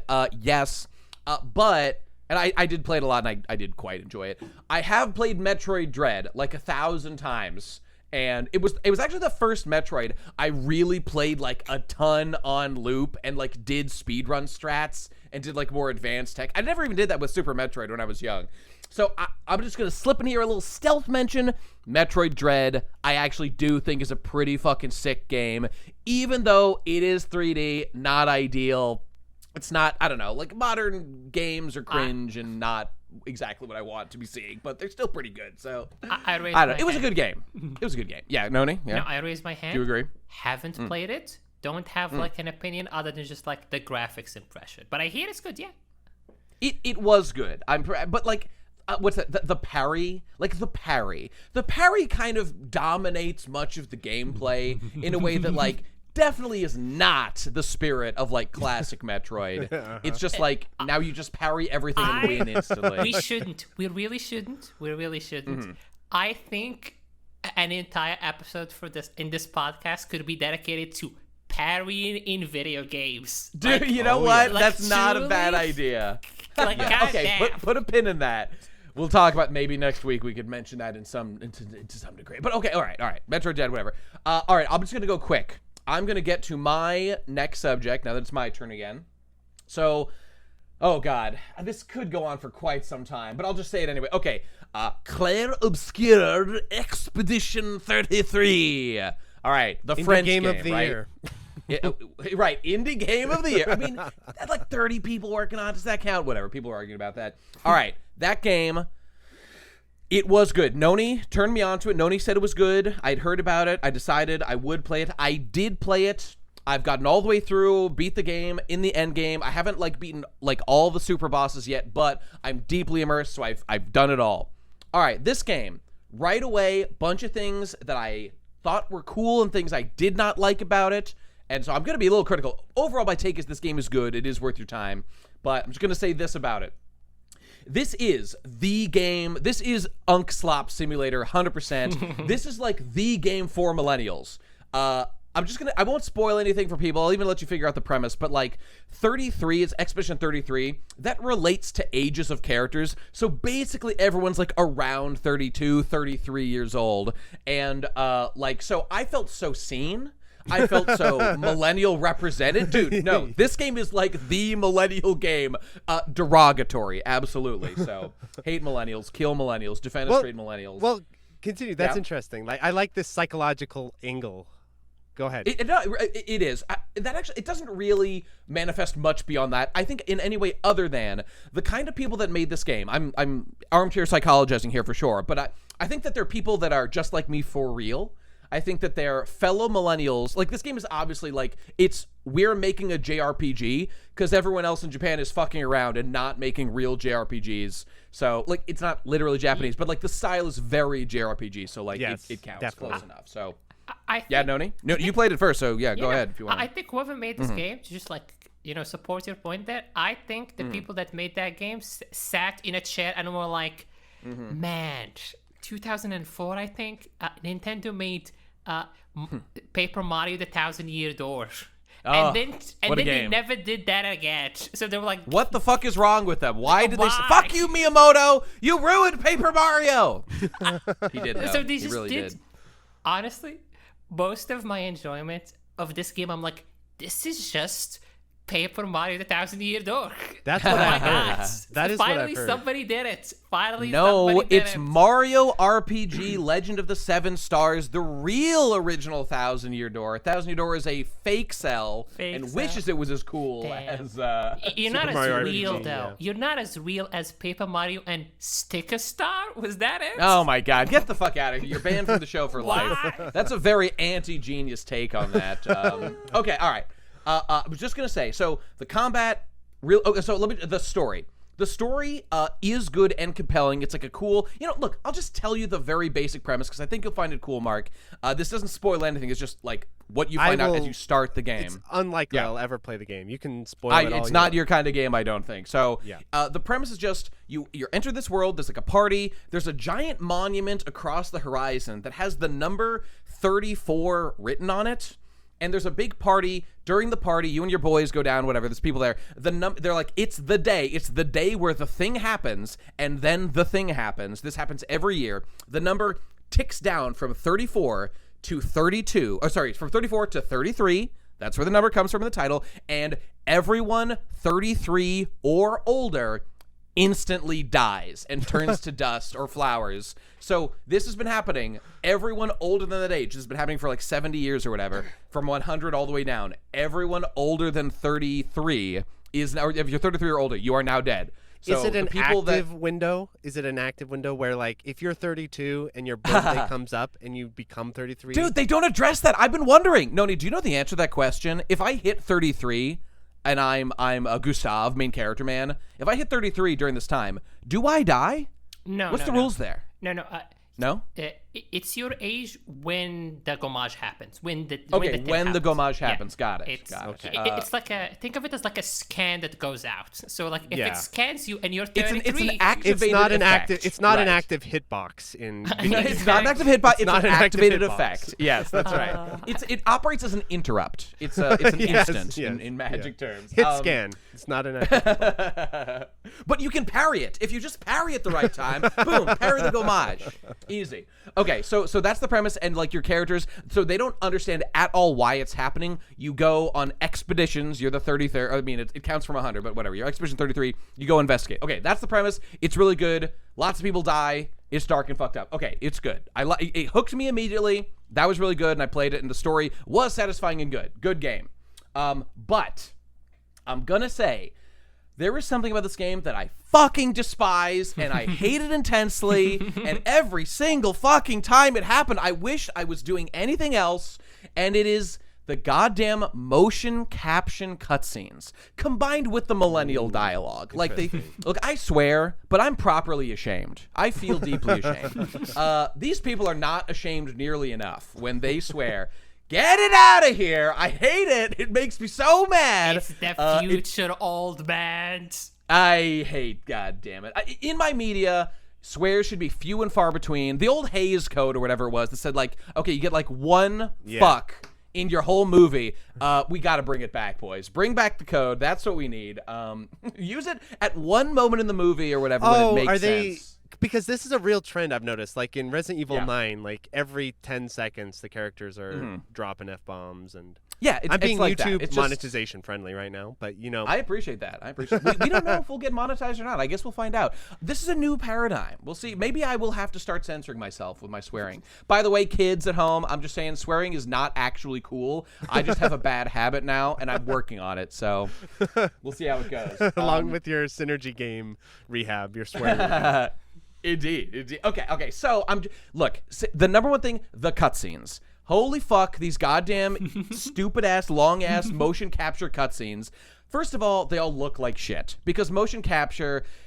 There's a thing about motion capture. It's like this thing where you're going for realism, and maybe it is realistic, but it looks so much goddamn worse than if you had just like animated the characters normally. But it's like a multifaceted problem where it's the dialogue, it's the characters' lines, it's the way they say it, it's the gesticulation of the characters, it's the way the cutscenes go on way longer than they need to because there are people moving around making their little gestures.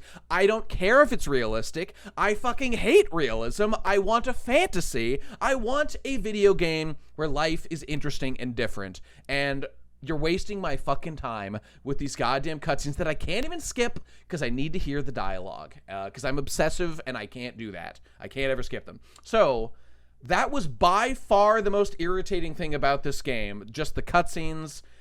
Like, the characters, me and Noni talked about this as I was playing the game. Not deeply impressed by most of the characters. Gustav was cool. Verso is based and red-pilled. Mael is pretty okay. She's, like, very important to the story. Renoir and the gang, whatever. I like these guys. They're okay. Clair, I don't even know what the fuck's going on with Clair, but she's all right, too. Anyway, let me cut to the fucking chase here. The game is definitely good. I finally sat down and played a JRPG-style game like I've been telling myself that I should do for years, and I would say overall I thoroughly enjoyed myself, and I plan to go and like beat all the super bosses. I just got the JRPG experience from a relatively indie game dev, and really what this game says, and everybody's been talking about this, but I just want to add my voice to the chorus. Fuck you, Square Enix. Fuck these big companies that don't be making the games that we would happily pay money to buy. Give me my JRPG slop. I want them. Fuck your action, Final Fantasy 16, whatever. Look, I haven't played that game. I'm going to play it. Maybe it's good. It's not. Not. Okay, it's not. There you go. Mark's weighed in on the subject. I played it. I like turn-based combat. Everybody likes turn-based combat. Look, I get it. Technology progresses. The people, they think that they have to do something new, but they're so wrong. Just do what we like. Noni, were you jumping in? I was gonna say, yeah. But Nate, we need to, go through the song and dance every time of like, oh my god, turn-based is outdated. You need to open your gun, load the chambers with bullets, point it at your fucking face, and pull the trigger. If you think we will not buy games of a style that we loved. This game was really good. The whole point of this game validates the business model. It happened with Persona 5. It happened with Metaphor It Fantastic. happens again and again every couple of years. It's like, no, turn-based is dead. We're moving on. And then I'll say this. I think this is mostly a Square Enix problem specifically, because they were the kings. You got, I don't know, like Atlas and... Atlas makes Persona, right? That's them? Yes. So some people out there, are like ReFantasia, people do be making turn-based whatever. I guess I just eternally mourn. I was a Final Fantasy kid, okay? I just mourn for the turn-based... We could have had, like, a dozen extra Final Fantasies if they didn't make every new game, like, an attempt to redefine fucking lighting effects in a 3D environment or whatever the fuck they get obsessed with this time. Just make me a guy. We got Final Fantasy 7, 8, and 9 in like 4 years. Why, with all our advanced technology, are games taking longer than ever, and they're worse, and they're not doing what we want them to do? How can this be the future we were promised? That's what I have to say about it. I mean, we got Final Fantasy 7 Remake, Final Fantasy 7 Remake 2, yes. Final Fantasy now 7 we're Remake talking, 3. baby. Oh, I can't. Do not say that name of that game. We're not getting into that right now. It's crazy. I can't I do love it, man. it. Okay, all right. You can't go there. Noni, do you want to comment, because you played all Clair Obscur? You have any thoughts you want to share?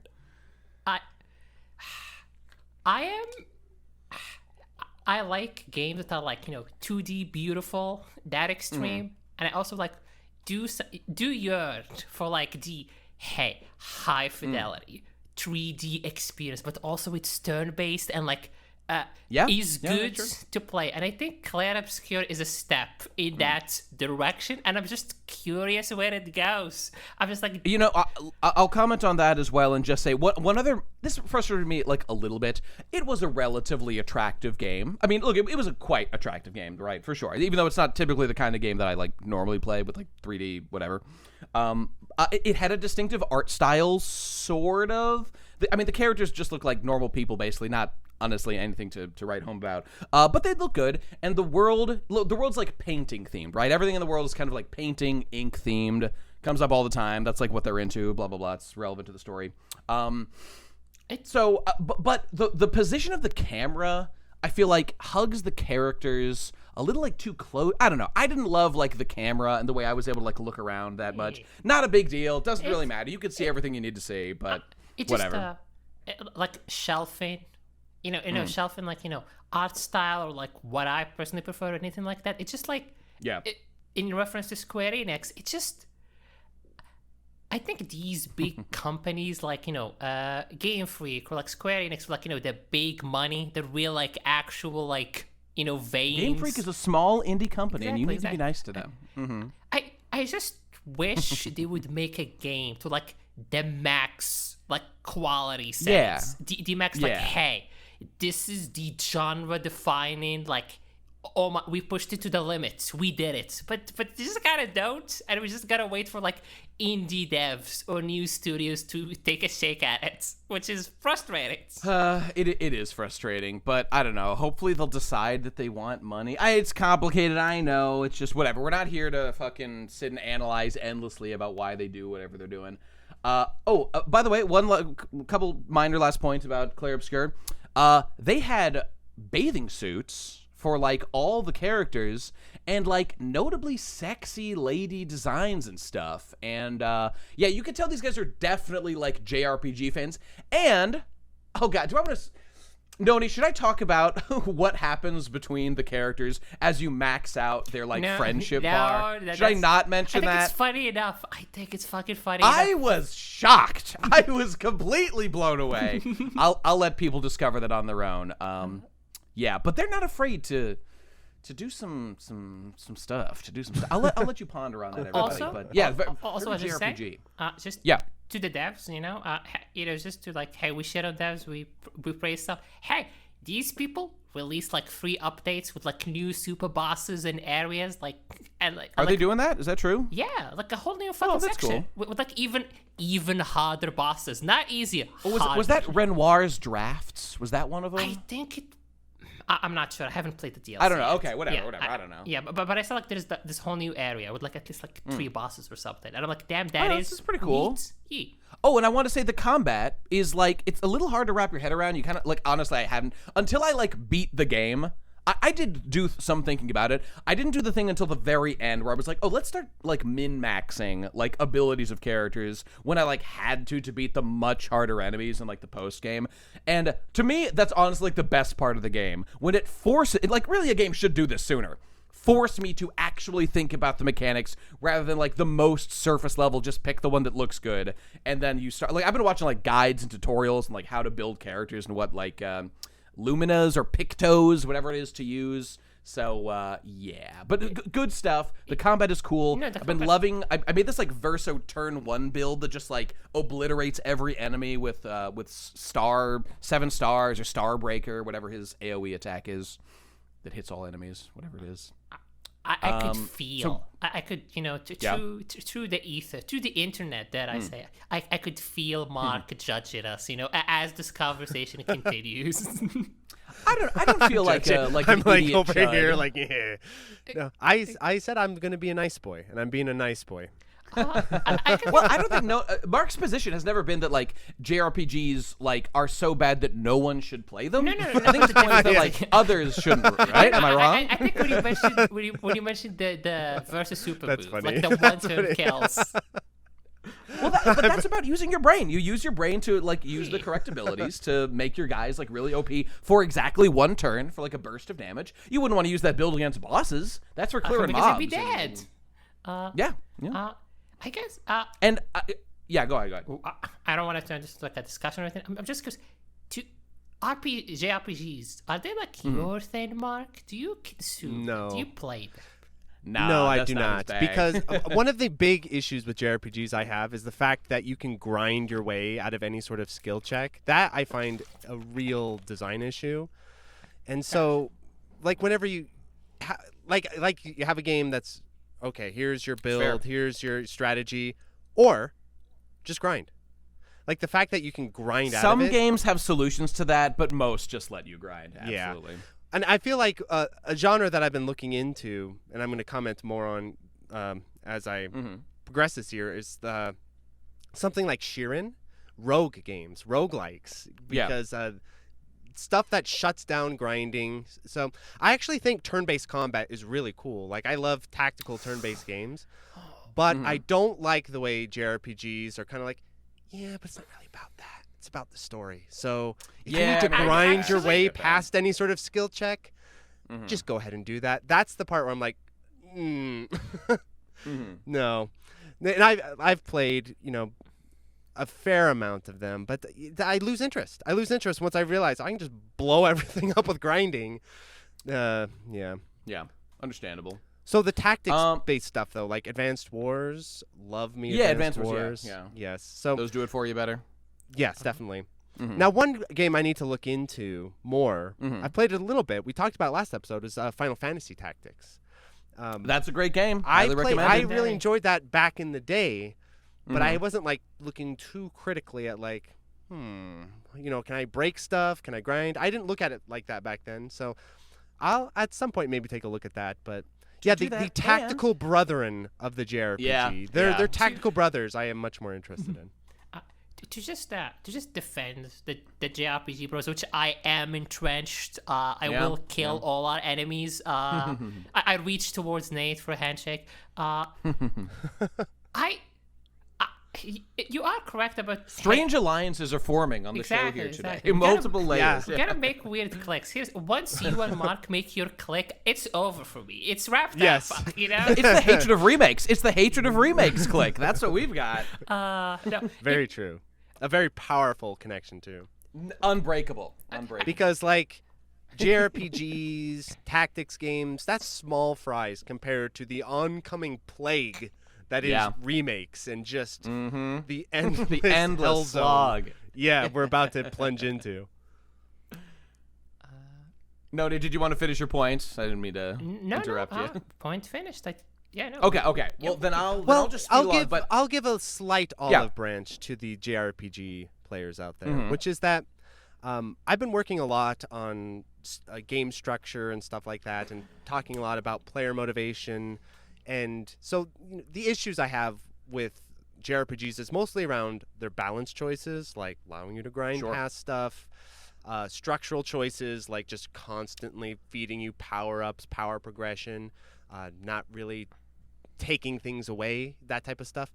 But one thing that I do appreciate about JRPG players and sort of like the narrative-based gamers, that it's like an emerging alliance that's occurring, is that they at least do take video games seriously as an art form. This is why Nate and I can form this alliance, because like if you look at like arcade games and skill-based games, I view that as an art form.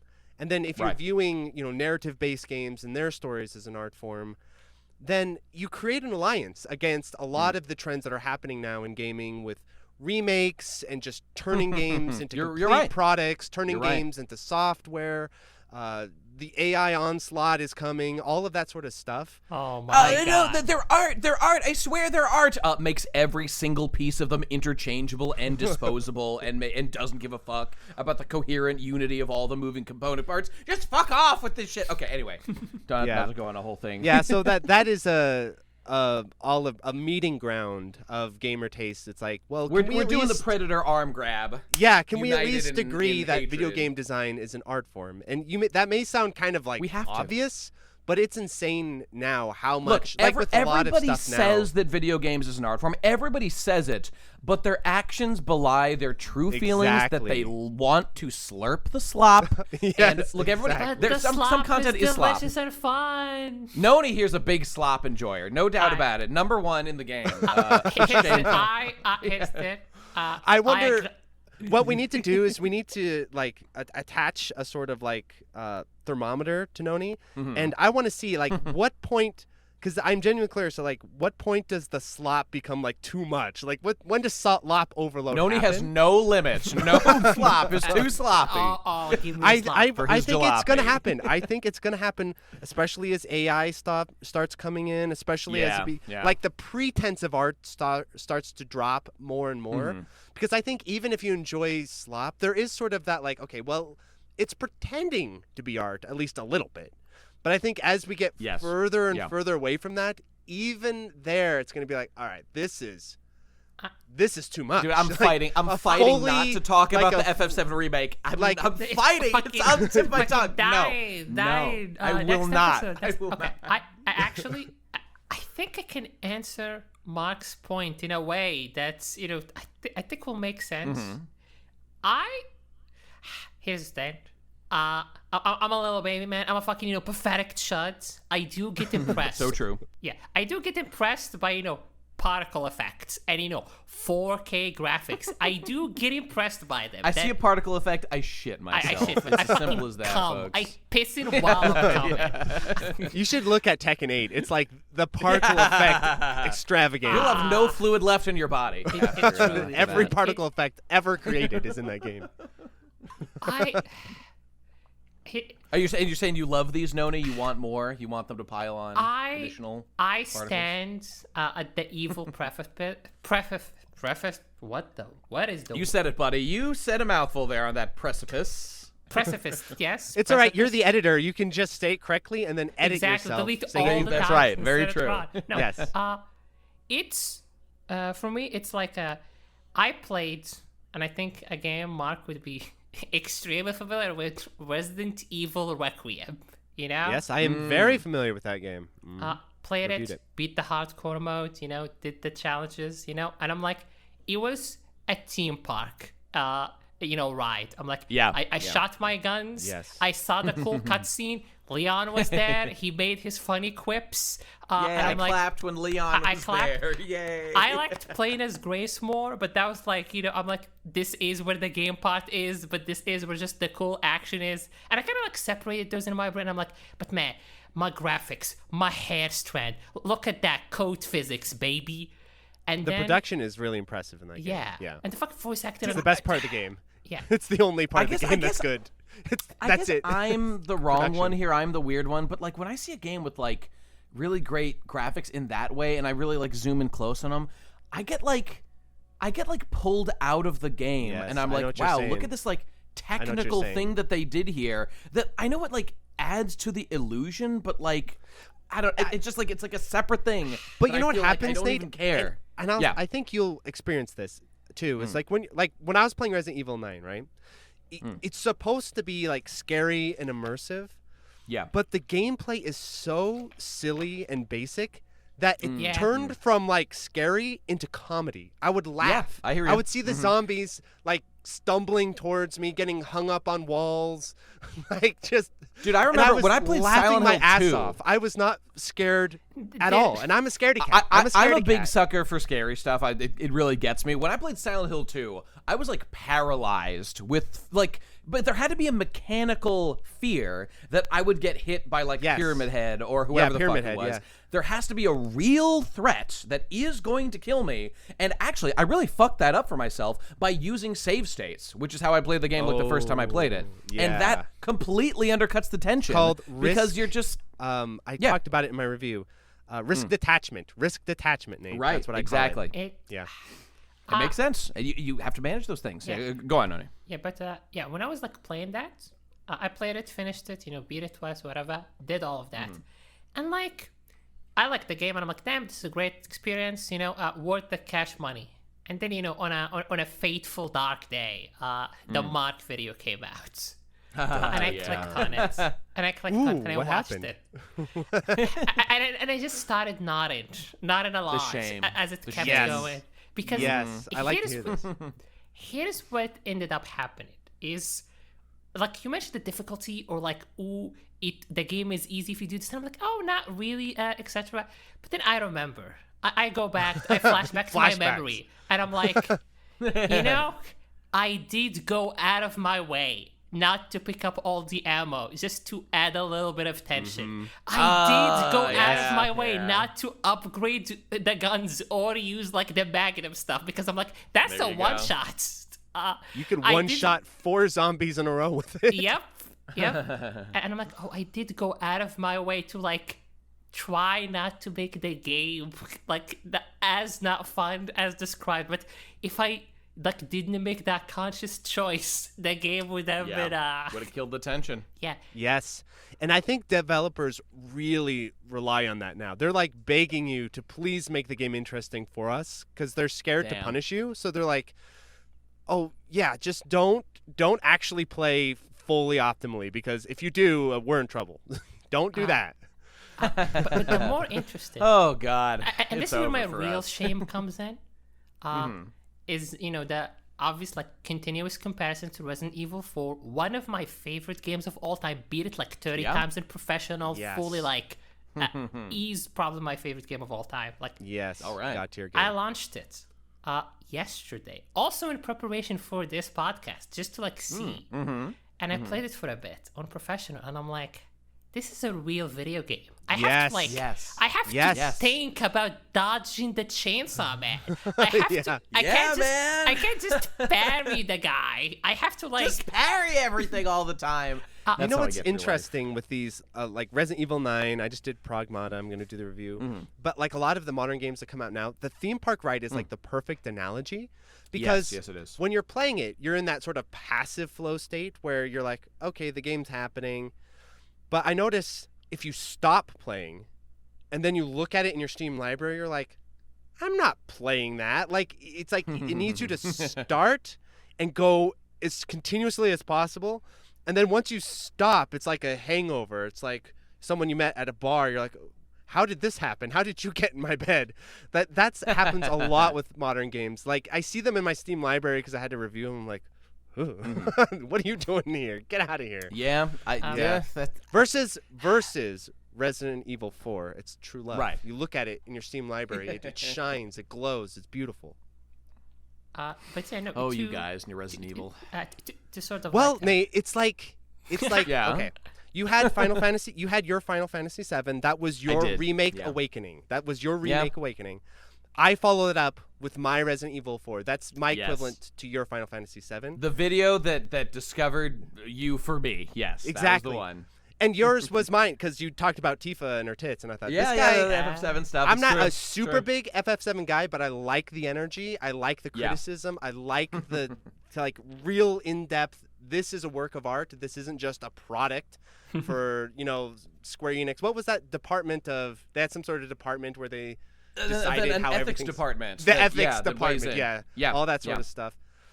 But what I'm noticing is that slowly but surely, so we were like the nutcase outliers, right? We're the weirdos. Correct. But it's going to happen to your game. So it's like, okay, maybe it's not FF7. Maybe it's not Resi 4. But what if it's Ocarina of Time? What if I have such you put in you're right about God that. of War, Halo. Unfortunately, it's just that coming for your theory of mind for the people is that they are potentially mind switched on player character like you are, and I flatter myself like I am. That may not be the case for the vast majority of the consumer I raise base. My hand. At least, case in point right over here. I raise my hand. Wait, Noni. Okay, serious question. What game could potentially have this effect on you? Like, what game, if they announced a remake, like they make a remake and they fuck it up? You're like, it's bad. Oh, don't do that. Don't remake this. Is there one where you'd be like, don't do this? My favorite video games of all time are Resident Evil 4 and God of War 2. Okay, God of War is coming. Okay. I think God of War remake was announced, and I did sit in my chair, and I'm like, oh my, it's happening. It's not gonna. So be it's gonna good. be in the style of the new ones, right? They're gonna make it like there's the new no games. way it's not. Fuck there's off, no way it's guys. not, right? I mean, I don't have confirmation. Maybe we don't know of yet. this. Maybe, but okay. I mean, I would say they're no gonna way it's do not. it. They're gonna do There is it. no footage. There is no footage, no trailer. But they did. Here's the thing. They did get like the old voice actor back, and they're like, this is gonna be like maybe whatever. 3. But the gameplay. What are they gonna do with the gameplay? Yes. I think they might just upgrade the graphics. That's what I'm leaning at. I'm like, I think they might just do the hey, we have better graphics version rather than like. Well, okay. Well, what does that mean? Because like, is it just a remaster then? Is it just? Yeah. No, there's no way. 0% chance that it's just updating those. Do you know Crash Bandicoot? Yeah. Yeah, the Insane Trilogy. That's also made Yes. by Sony. That's a remake, though, isn't it? Remaster. It's a remaster. remake slash That's remaster kind of remaster, thing. yeah. Yeah. That's Remaster, also made by Sony, and they did the same thing Right. for Spyro. I think that's what they're gonna do for the 3 God of War games. Is like that. Look, maybe you're right. Yeah. I would Maybe. suspect. So that would the thing be is, though, a this is a different kind of remaster, game. though, This right? is It a wouldn't very be a different kind of remake. game. Plus, wouldn't be this a is in the remake. shadow of these like vastly more successful God of War games that like Yes. they did it. They got the normie audience in on God of War. It's a Yes. daddy simulator, and dude, they are not going back after You that. know what? They're going to try to keep that audience. Yeah. You know, my one up. I might be proven wrong in the future. Hey, it's in record, I guess, since we are recorded. I will say, my one sort of like flag about I don't think they're gonna remake the old games in the style of the new games, because I think that would just be like too expensive. Like the games would be like so much. God of War is like Noni, can I just say one thing to you? Final Fantasy VII Remake. Also, Nate, It there's a blows trend. this whole operation wide open. Go on, Mark. I'm sorry. Yeah. Also, a trend I've noticed is actually like, this is just a trend. This isn't a rule or anything, but it's like usually the more they invest in the graphics and in the resources and the production, the more they modernize the gameplay, because they're like, hey, this is liable correct. because we're spending all of this money on the graphics. We need to make sure it sells as widely as possible. So we need to hit as broad of an audience as possible. That's just a general trend that I've noticed. Those skittering roaches that were like, they couldn't, it was literally impossible for them to make just like an HD version of FF7. It's literally impossible. They could not do it. It had to be completely remade, inserting fucking time jannies everywhere. It had to be done. It's insane. It's the most insane argument, really but funny. people do it. I mean, It's impossible. it's impossible. Well, they say like they never cannot be like they done? never would have done it because like I don't know, because it's impossible or something. It's too hard. Honestly- It's not worth the money. Fuck them. Honestly, like the villain of the background of video games for me, honestly, is the ominous shadow of Final Fantasy VII Remake. I'm just like, It is the great nemesis. It's the great Satan. I was about to say, but hey, they wouldn't do that because it would be too expensive, because they're still making sequels to the new games. And then I sat and I'm like, Final Fantasy 16 exists, and I'm like, oh my god, they have money to burn, I guess. I'm hoping they don't. I'm praying they don't. We'll see. If they're gonna follow the money and do the models that work, and they're doing modern game design, and like I get it on a certain sense. It's just that modern game design as a concept comes packaged with a lot of things that many of us here on the program here today like have many problems with. And like, look, I fucking They say that like God of War like finally got good when they made the daddy simulator one. I want to kill them. Which is so such bad. an insane thing to say. Like, Jesse years back made this brilliant video about Nomi Always joining Deep. the crew, Nate. We're just one release away. When It's true. When he reads all of these reviews, because what happens is when the remake comes out, that's when everyone kind of smack talks the original. And they're like, well, the movement of Resident Evil 4, Leon has emo jeans and he can't move, or whatever the dumb jokes they make. So just wait. They're going to have that for the original God of Wars, where it's like, Dude, they already did it. Whatever. They already did it. But they're going to do it again. And they're going to hit it hard and fast. But I think, and I hate to say this, Mark, I hate to say this, you're reaching toward, you're pulling me toward the light. You want to save my soul. I'm here to help you. Yeah, you think I was here for Nate? I was here to save you.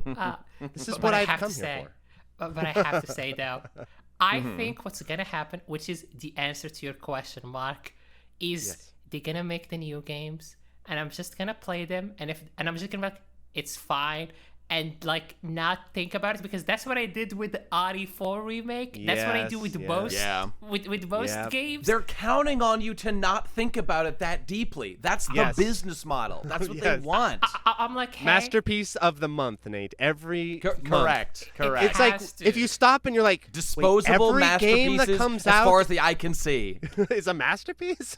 I'm saying every they're all disposable masterpieces. That should be the term. Disposable masterpieces. Oh, they're so good. Yeah, the dumpster is filled with them because we moved on to the new one. Yes, to your point, there's a new one every month. The difference, I think the difference is that you're a holy man. You're a holy man. You believe that this can be fixed or changed, or that the people will rise up. I believe that. I don't think so. I think we're going down with the ship, don't you, Nate? We're on the Titanic, and I'm just standing as it sinks, and I'm just standing on the. I'm just noting it. I'm just recording it. I'm like, okay, when it comes to the bottom of the ship is full of water. 3 months later, okay, now like the middle of the ship is full of water. And then I'm now standing on the very top railing, like at the end of the movie, and I'm like, okay, now the ship is underwater. And then I go down, and I'm at the bottom of the ocean. And then 100 years later, a submarine finds my body, and I'm clutching my little record, and they open it, and they're like, oh, so this is what happened. I think that's kind of what's going to be. I think the real prize when it's all over is being able to look at the people around you and say, I told you so, as it all burns down around you, and it all comes crashing down. But you know what's sad about that, Nate, is like a lot of the people who you'd want to say, like, they just quietly leave. So it's like you don't even get that satisfaction. Dude, I've been saying for years that the real issue here is that, like, you won't even know why, but you're going to start to care a little bit less every day. Yes. And that's the slow bleed out of stuff. But the problem is, right now, the people still get enough dopamine hits from this stuff that it keeps them coming on back for more slop. It's shiny. I have to. It is. Yeah, I get it. It's like, here's what happens. Like, I get Resident Evil, 9 Requiem. I sit for 8 hours or something. I'm like, damn, theme park ride. This is a movie, that I get to play for a little bit here and there, and then I get off. And then what's gonna happen is you're just in the first part of your story arc. This is like the beginning of your story arc, where you're peaceful at home and things are good. And then what's gonna happen is the call to adventure is coming any moment now. Kills Nate and me, and over our dead bodies, you go Super Saiyan. And you're like, to avenge my fallen brothers. That's the thing to do. I have to. Oh, the AI God of War is gonna be so good. Oh my god. AI God of War, yeah. Okay, guys, I'm calling it official termination to remake discussion. Okay, we can't go into this slop anymore. Let's move on. What were we even talking about? We were talking about my pick. I think Mark's pick. By the way, can I just make one last point? I'll let you do that, Mark. I'm sorry, but I just want to say real quick about Clair Obscur, which we've totally moved past on. I want to say that just the ending was cool. I like the element of player choice in it. Noni knows what I mean. People that played it know. And I'm going to say it. No. Should I say it? I'm going to say it. Verso was 100% right. All the time, completely, absolutely did the right thing, 100%, no doubt about it, and anyone that disagrees lacks media literacy. Sentence end, period, end of paragraph. That's the end. Comment, Noni? If an episode of this podcast involves a person who played the game, or it's just, the two of us at some point, I will. Dude, we gotta talk about it. You're so fucking wrong. Are you kidding me? Are you a Mile cuck? Are you seriously a Mile chud? I don't want She's to wrong. Be, She's so stupid. I don't want to. The game tells you that she's wrong. Come on. All right. This is good stuff. We'll talk about it in depth another time. We can go in depth onto a discussion about that, and we may even want to cut that. Was that too spoilery? I don't think it is. In fact, it's I have no idea what happened, who hasn't played so will it didn't no seem idea. spoilery to me. It's fine. Okay, forgive me, Mark. Didn't mean to cut you off, but please, the floor is yours, Senator. What would you like to discuss next? So I wanted to pick up on Silksong, because Silksong was one of my picks. Okay, can we just hit the alarm? Boop, so boop. Good. Okay, so everyone good. Here chose Silksong. Yeah, Hollow Knight Silksong. Obviously. We all agree this is the #1 game. I just want to put that out there. This is the one we've all been dancing around. It's Silksong, always was. Okay, Mark, I'm sorry. Go ahead. Yes. Go ahead. And I like Silksong. It's crazy. If you told me in a year of doing reviews, I've got, on one hand, Ninja Gaiden 4. Ninja Gaiden is one of my favorite series of all time. And then on the other hand, Hollow Knight Silksong. I don't even care about the first Hollow Knight. I don't dislike it or anything, but I've never played it. I don't care about it. Silksong comes out. I'm like, this might be interesting to talk about, because I've been doing Metroidvanias, talking about Metroidvania stuff. Mm-hmm. And I'm playing it. And I'm like, wait a minute. There's actual challenge. There's actual enemy design. There's combat encounters. There's boss fights. I'm getting a little bit of like even some shmup style stuff with Mark, did you play the first one? Did you play it at all? No. That's what I thought. Okay, right. Gotcha. No, I just played Silksong. I've known about the first one a lot because it's really popular among shmup players because the boss fights have, bullet hell type elements. Yeah, right. But anyway, so I ended up playing it. I'm like, that was, besides how immense it is, I don't like how giant the damn game is. That's very, I love it. That's very modern design of it. But I like the core design a lot. And I feel like it's genuinely pushing Metroidvania in a direction besides the size, but like the enemy design, the level design, the punishment, the bosses. I know you loved Act 3. That was your favorite thing about that game. all of that stuff I really appreciated.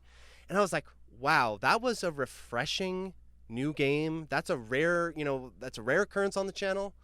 Yeah. And then I look online and people are acting like this game. They are acting like this game is the most insane shit ever created. Dude. It's crazy. I was like, what are you guys?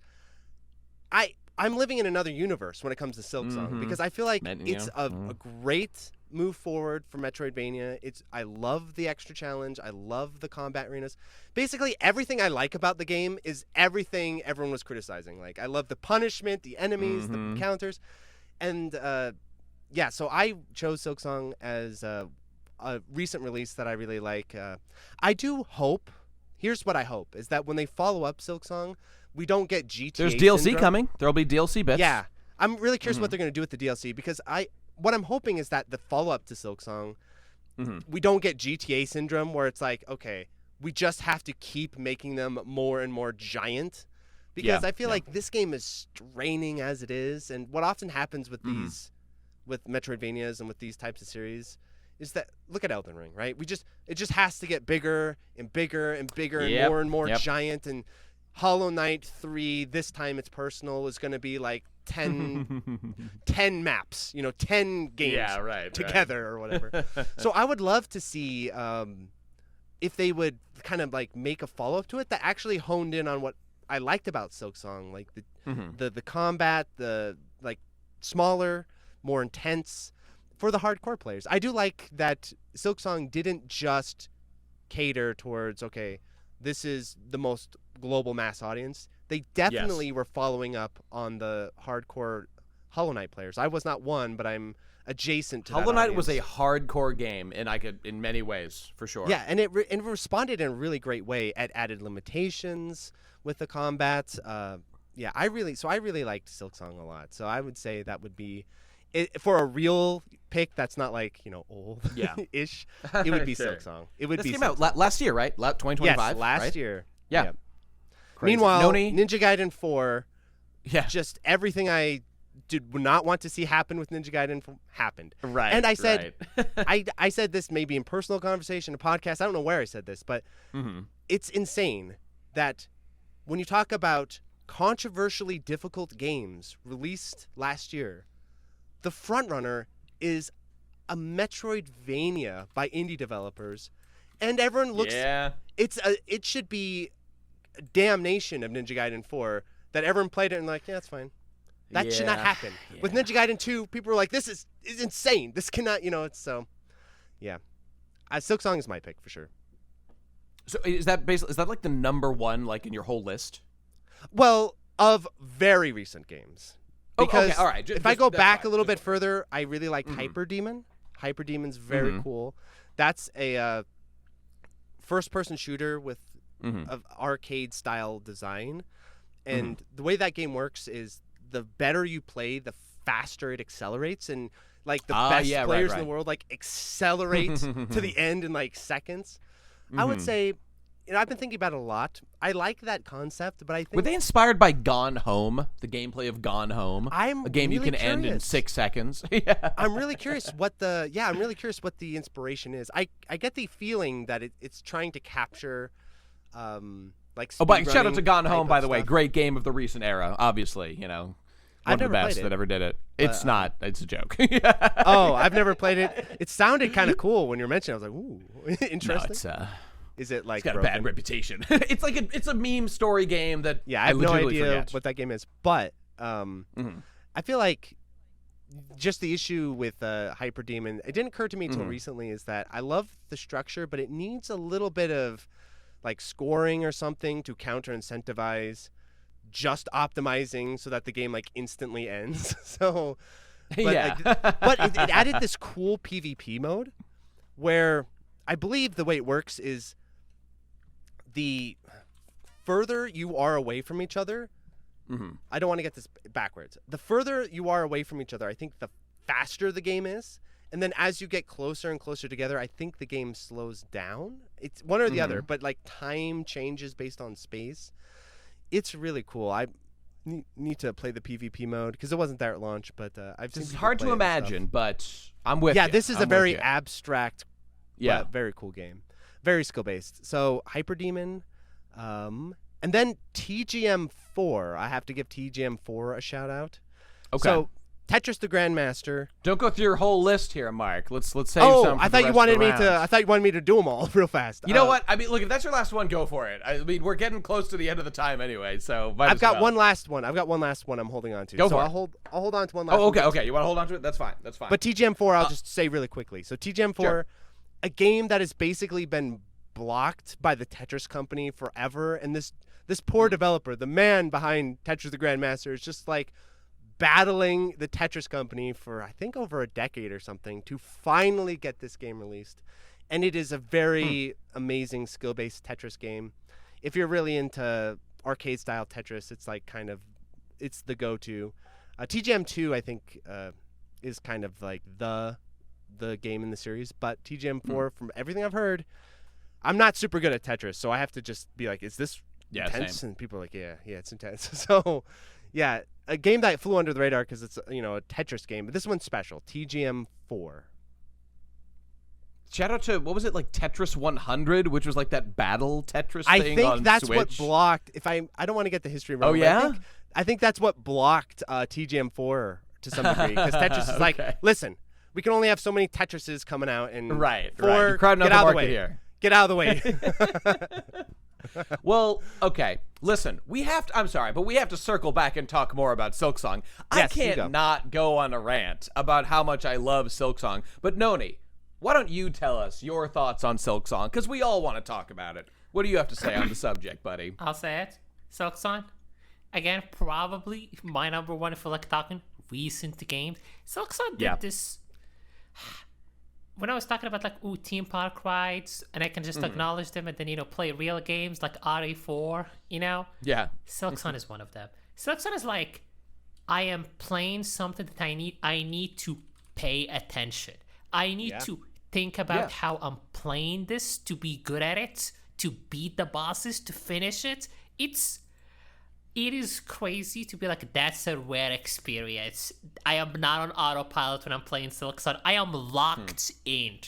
If I want to beat a boss, I gotta be like, okay, I gotta like actually play the fucking video game. It is insane that that's like a rarity.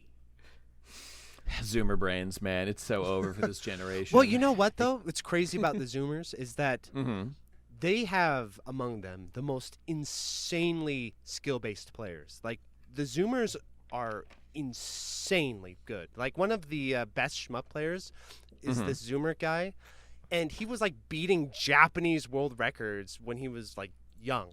And they're gaming prodigies. Like, Zoomers, especially in FPS, anything with a mouse, if you watch like a tutorial on like crazy mouse tech, it's a Zoomer kid. They're like doing like crazy shit to have like the most insane aim. So Zoomers are interesting because they're also some of the most skill-based players out there. They're insane. And also, fun fact, the same Zoomer player that beat all of these shmup Japanese records in Ketsui, his name is Moglar, he was also a pioneering speedrunner for the very first Hollow Knight. And there's this whole video about him on Fireborne's channel called God Gamers, How a Child Prodigy Almost Rewrote Hollow Knight's Most Popular Speedrun. So there you go. We have a connecting thread between all of the topics: skill-based gameplay, Zoomers, and Hollow Knight. I think, I'm not a representative. I should not, represent the whole Zoomer, ethos, dare I say. Not completely. I think we're just, at the moment, like Mark said, we just, we're not old enough for it. It's just like, we forgive and forget. We just forgive and forget and move on, or get obsessed. You forgive too much. That's the problem. You have to hold things to account. You have to apply. It is not justice to endlessly forgive your enemies so they can go out and commit more vile crimes. Justice is obliterating them from all time so they can harm no one ever again. Now that's justice. So this endless forgiving and moving on is harmful. It's how other people get hurt, and it's that kind of irresponsible lifestyle. It's going to get a lot of shit video games made, my friend. That's what I've got to say. Nate has gone from unk mode to dad mode. He's gone full That's true. Well, listen. Let me say about Silksong, okay? So I've played a lot of Metroidvanias in my day. I'm something of an expert, I would say. You might even call me a Metroidvania man of sorts. That is who I am. And there's a lot of Metroidvanias. I play them fairly frequently, right? And I played a lot of different ones, some that are very polished, some that are totally shit. Hollow Knight has always been one of the best since it came out in 2017 or something. It was top tier for a long time. Silksong, it's under the radar for a million years. We don't hear anything about it. We're like, well, okay, Team Cherry, are you fucking around? You haven't announced anything new in literal years. Or this kid on YouTube who did a video every single day, waiting for Silksong. Yes. I think it was a Twitter post, or maybe it was a YouTube video. I don't know, but it was a huge meme. That's so funny. It was like a every video. single day. Yeah, it was like a video. You could just tell from the thumbnail. It was like, are there Silksong news day 1000? Yes. And there was news on occasion, like Silksong would pop up in places from time to time, but pretty rarely, but it did happen. So he would be the guy to go to. And then it finally drops basically out of nowhere. I don't know, whatever, 10 years later, whatever it was. 2 weeks. 2 weeks before it came out. Can I put you in the hot seat, Nate? Yeah, sure. Okay. So I'm looking at the Game Awards, best independent game. Yeah. And I joked earlier about Clair Obscur winning that. You sure did, buddy. I'm sure you can guess who I think should absolutely, no question, have won that category. Well, okay, let me just ask you, what won Game of the Year, Mark, if you recall? Game of the Year. Was it Clair Obscur? Yeah, it won everything. Clair Obscur. It won everything. It also won everything. It won everything. Listen. What should have won Game of the Year as well as independent game? Listen, I played Clair Obscur, Expedition 33. I know, I'm putting you in the hot seat. Right.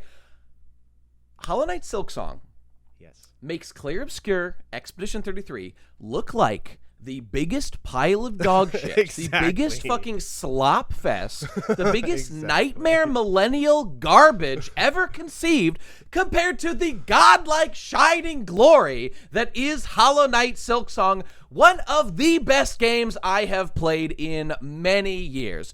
Yes. Look, I don't know if it's literally better in every way than Hollow Knight, but in some ways that's not a fair comparison, because some of the things that made Hollow Knight so good were the DLCs, like the incredible boss gauntlet, which I am disgusted with myself to say I still have not beat the pantheon of Hollow Nest to this fucking day. One of my greatest shames in life. I have to do it sometime. Holy shit, kill me if I don't do it sometime soon. After you complete your rehab for Slay the Spire, after you graduate, it's okay.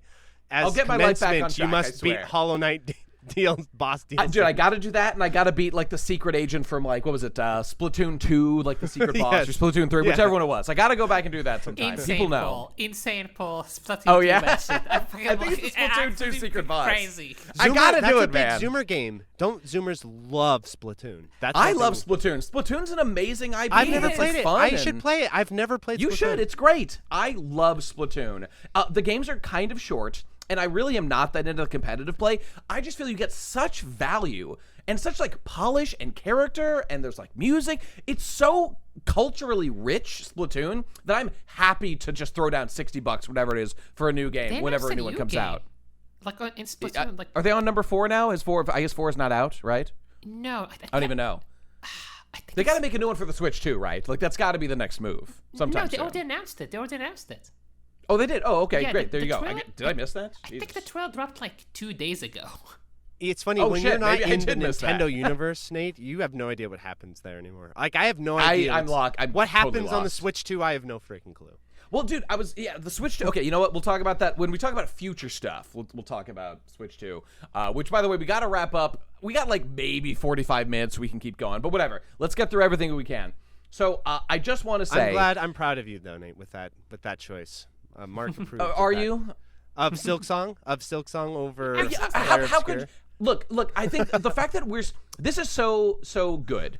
The fact that you are a pretty different. I mean, there's overlap for sure. We have but we a lot of all difference here in appreciate gaming different kind of stuff. For each of us, it feels like the obvious best game of Silksong. recent years is Silksong, without question. The fact that Expedition 33 won, and I quite like that game, is fucking bullshit, and it's a bunch of millennial movie game garbage, and I fucking get That's so why mad. it won, because it had that whole narrative. It's because movie people thing. didn't have to play the fucking game. They could just watch fucking YouTube cutscenes or something. Look, I don't know who's voting on this. They're idiots. They need all to be fired, possibly hanged. And Silksong should have won every category. I'm gonna defend the Zoomers on this. Not for the. I'm not. I don't think the Go for it. Zoomers are to blame. Well, who's voting? Okay, the millennials. go I on, assume go on. millennials picked. It's got to be 33. millennials. It's millennials. It's the millennial simulator. You're 32 years old. Do Zoomers even give a shit about the Game of Year awards? I don't think they do. Probably not. They probably look, like, I don't that really is care other than core right That there. is That is very. when I so clearly know what the best game of the year is, Silksong, and it doesn't win, then I'm like, there is a cosmic injustice that needs to be Not fucking enough corrected. people. You know how I think. Jesus. It's all based on mass appeal, obviously. Exactly, mass exactly. appeal. Because here's the thing. Yeah. I think about my friend group, my extension of it, and I'm like, Silksong got so popular because people were saying it's so good. It like broke out of the bubble of like It hot did. games. Yeah, to, and I like, feel like Hollow Knight is a Zoomer series. Like Zoomers love Hollow Knight. Yeah, Every yeah. Zoomer Yeah, I've ever yeah, they spoken do. to Also loves say Hollow that. Knight. But Peak bug slop, here's the thing, Nate. as they say. I'll use one of my friends as an example here. So I think Okay. this phenomenon, which is, she's a quote-unquote casual gamer, one of the filthy ones. She bought both, Hollow Knight Silksong and Expedition 33. She finished Expedition 33 and like, damn, that's a good game. She did not finish Hollow Knight Silksong. That's it right there. That's like, it right I'm there. like, oh, why? And she was like, oh, it's too hard. And I'm like, Yeah. yeah, But that should be a jewel in its crown. That should be a thumbs up, in my opinion. It's just that they just You don't have think to that way. actively play People, it. You have to actively engage in it. This is why, Mark, you are so right when you talk about, and other people do this, talk about this too, like, it depends the audience that you're speaking to. And the Game Awards, by definition, are just about, like, the biggest mass of people. And that, unfortunately, like, all of us are basically connoisseurs. Played a million video games, we know a lot about it, et cetera, et cetera. We know so much better. The real injustice is treating every man, woman, and child, regardless of their experience, whatever, as equals. We are not equals. We are not even close to equals. We know we are subject matter experts relative to, the boomer guy that like he's like, oh, the Game Awards. Okay, I mean, I'm being paid to appear there, so I guess I'll do it. Some actor, I'm just making this up. And then he just like shows up, gets a paycheck. And he was given a list of 5 games. He like Googled them. He was a good guy, so he Googled them ahead of time. And then he saw Expedition. He's like, "Whoa, the graphics look good on this." Click, done. Yeah, imagine how much of it is that a shit? boomer looking at Silksong. He'd be like, "What the fuck is this?" He wouldn't know. Yeah, he wouldn't know anything. And like, yes, I want to believe everybody played bugs the and games anime voted, or whatever but the hell this is. There's no way. Yes, guys, believe it or not, you have to actually play a video game and also like do the things that we talk about, like. Put effort into it. You get out of it what you put into it. That's like a key aspect of like good games. That's true of like basically all the games we've played here. Yeah, go on. I feel disgusted. I feel disgusted by saying this because I hate like a certain type of crowd that uses this, like the get good crowds, get good crowd. But like, here's the thing. There is an element of truth to it for sure. Yeah. Well, also though, I feel like an issue with the get good crowd is that it's not about beating the game. That's not the point. The point isn't you bought Silksong and you need to get good so you can beat it. So then you can go on Twitter and say I'm a gamer and I beat that's checkbox brain nonsense. That's not what it's about. It's Yeah. about that Silksong. Its design is rich enough and well designed enough that you actually have to engage in it. And so even if your friend never beats Silksong, if she keeps playing it, I mean, it's right there. Keep playing it. She'll get more out of it. Yeah, and but so here's it's like the thing. think about it like an opportunity rather than like a failure. It's not a failure that you didn't beat Silksong. It's an opportunity. Yeah, but You're talking to a brick wall. Exactly. But I'm like giving a motivational speech here. It's going nowhere. But here's what happens, Mark, is I'm like, oh, do you think Silksong's a bad game? He's like, no, I don't think that. I think it's hard. I'm like, oh, so just play it more to get good at it. And she's like, yeah, but, I think it's Poketopia or something. Yeah, the new slop's dropping, and I gotta make space in my schedule for the new slop. Yeah, Poketopia dropped. Animal Crossing. I gotta get in my Pokemon.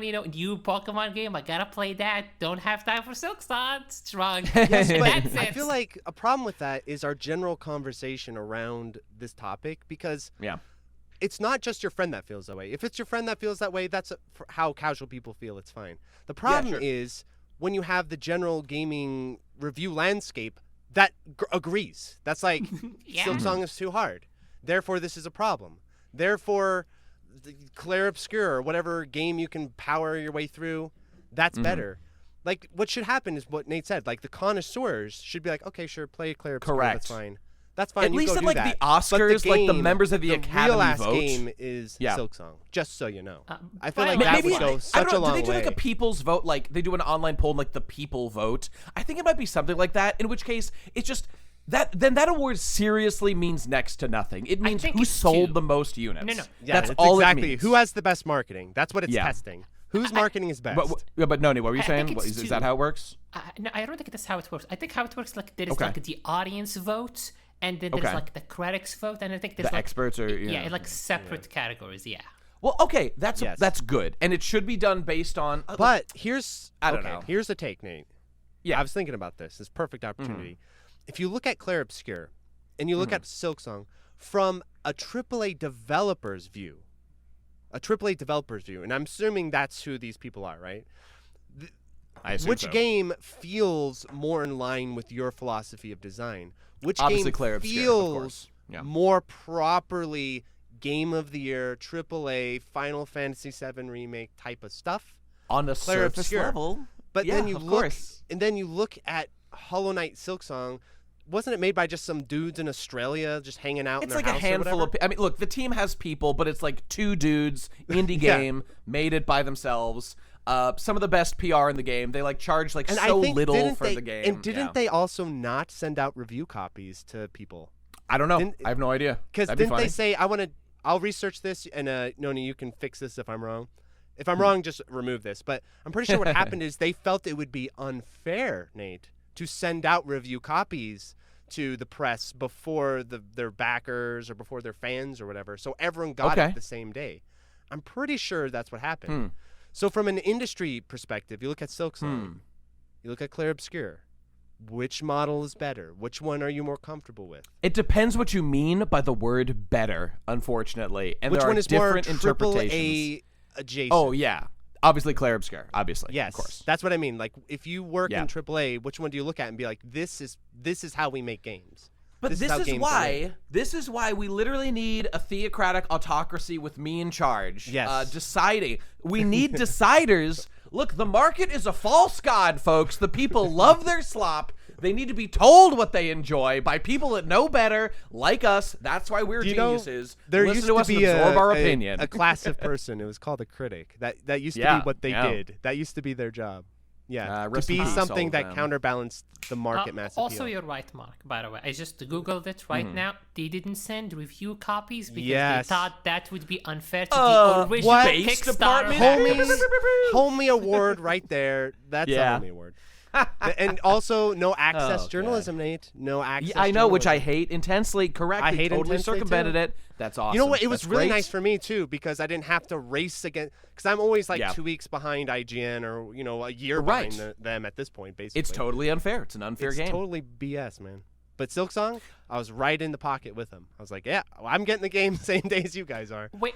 I don't know why I'm doing this, but like there are some places where like access journalism makes like some sense if it's like limited quantities or like like you're the magazine writer, whatever. I'm just saying not everyone that does it ever is bad. It just like it leads to a lot of negative outcomes. But go on, Noni. I think if it's a AAA game and it didn't send out copies to journalism, that's a bad sign for me because I'm like, that's gonna be a buggy mess. They don't trust it. Yes, but that's not no, even because true. IGN is like right alongside with them. Like for example, remember Cyberpunk? IGN was like, oh yeah, we didn't get around to reviewing that on launch. We had other things to do. Dude, remember the rules about that where they were not allowed to use their own footage of the game in their advertisements or in their promotions? But what I'm saying is IGN went along with the publishers. IGN is not like the...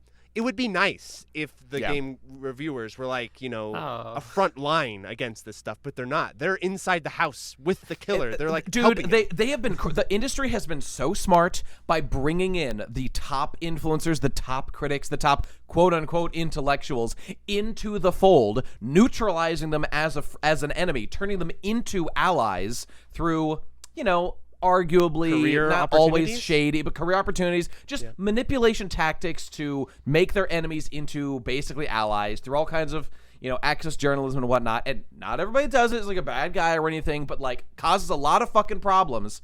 And it's not good. And I generally look at it with a bit of distaste in my fucking mouth. And what can I say? It's just I just want to the be on reality the of the modern record. world. Like any good brown man, if Nintendo starts sending me free copies of game, all their games are good, they're great, ideal, Yeah, true. I bow. Just wanted to be on the record, Nintendo, my opinion can be bots. Well, that's Metroid great to know. Prime Here 4. on the Internet Genius. No need. What about Metroid Prime 4? Ooh. Oh, did you play Metroid Prime 4? I was going to, Nate, and... Okay, this is funny. Yeah. I was going to play Metroid Prime 4. That might be something to talk about next week. But okay, go on. But when Nintendo fans criticize a Nintendo game, you're like, this is a disaster. Like, it has to be... Yeah. To get the Nintendo fans to criticize a Metroid game, it had to have gone real bad. So I was like, I don't even need to review this. I don't even need to deal with this. That's a good call. If the Nintendo fans are dealing with it, I don't need to deal with this. Damn. Very true. Very true. Well, shit, man. Is there anything else to say about Silksong specifically? Because, like, we got to motor along, fellas. I was stuck on the final nail upgrade, like the festival minigame thing to get the final nail the upgrade. minigames, yep. Hey, man. My controller was actually broken, so that didn't contribute. Like, it was actually, like, slightly fucked. But I can believe it. It took me like 2 hours for like the pogo like keep hitting the ball up. It was frustrating. That was about it. Yeah, I hear you. Yeah. So 1 out of 10 wouldn't play again. 10, wouldn't those recommend. 2 hours railroaded it. In the binge. Let me just like Hornet's character was delightful. The overall Hornet. Story is great. I mean, I love that dude that like. A trigger warning, everybody, but there is sexual assault in Silksong when that dude tries to perv on her in the hot spring or whatever, and then also like tries to kiss her, and she slaps away. Hornet's great. Hornet is a wonderful character, and I like the character design better than the original Hollow Knight character. I mean, I like Hornet. It's better. It definitely has more like. I like the height, dynamism. and I like the sort of. The animation, dude, the animations are way better. They've really leveled up. Gorgeous. Yeah. And dude, no inertia. It's so beautiful. No inertia, Nate. No inertia. No That's inertia. real Right when you start, stuff. Well, no, dude, your movement. The press so button basically, to run. Press to run is so good. If a AAA developer made Silksong, they would add a bunch of inertia to your movement to make it, I don't know, whatever they think. Realistic or smooth or whatever they think. But since Silksong is a gamer's game, no inertia. Correct. Instead, they just have amazing animation. You don't need it. You just have great animation. I've had to point this out to so many people. People are like, "You're right. You're right." This is why Silksong I like it, because you can point to it and be like, "No, look, see, Silksong did this." It's like a positive example you can turn to a lot of the time. Where indeed, people talk about, "Oh, you can't do this," and people hate it. It's like Silksong did it. It's like, oh. Silksong, there's all these excuses are out the fucking window. You can make turn-based combat. Everybody loves it. Metroidvanias are great. I mean, everybody loves Metroidvanias, but like this is like the super polished, beautiful. The church aesthetic is super awesome. Yeah. The world is fleshed out. It's great.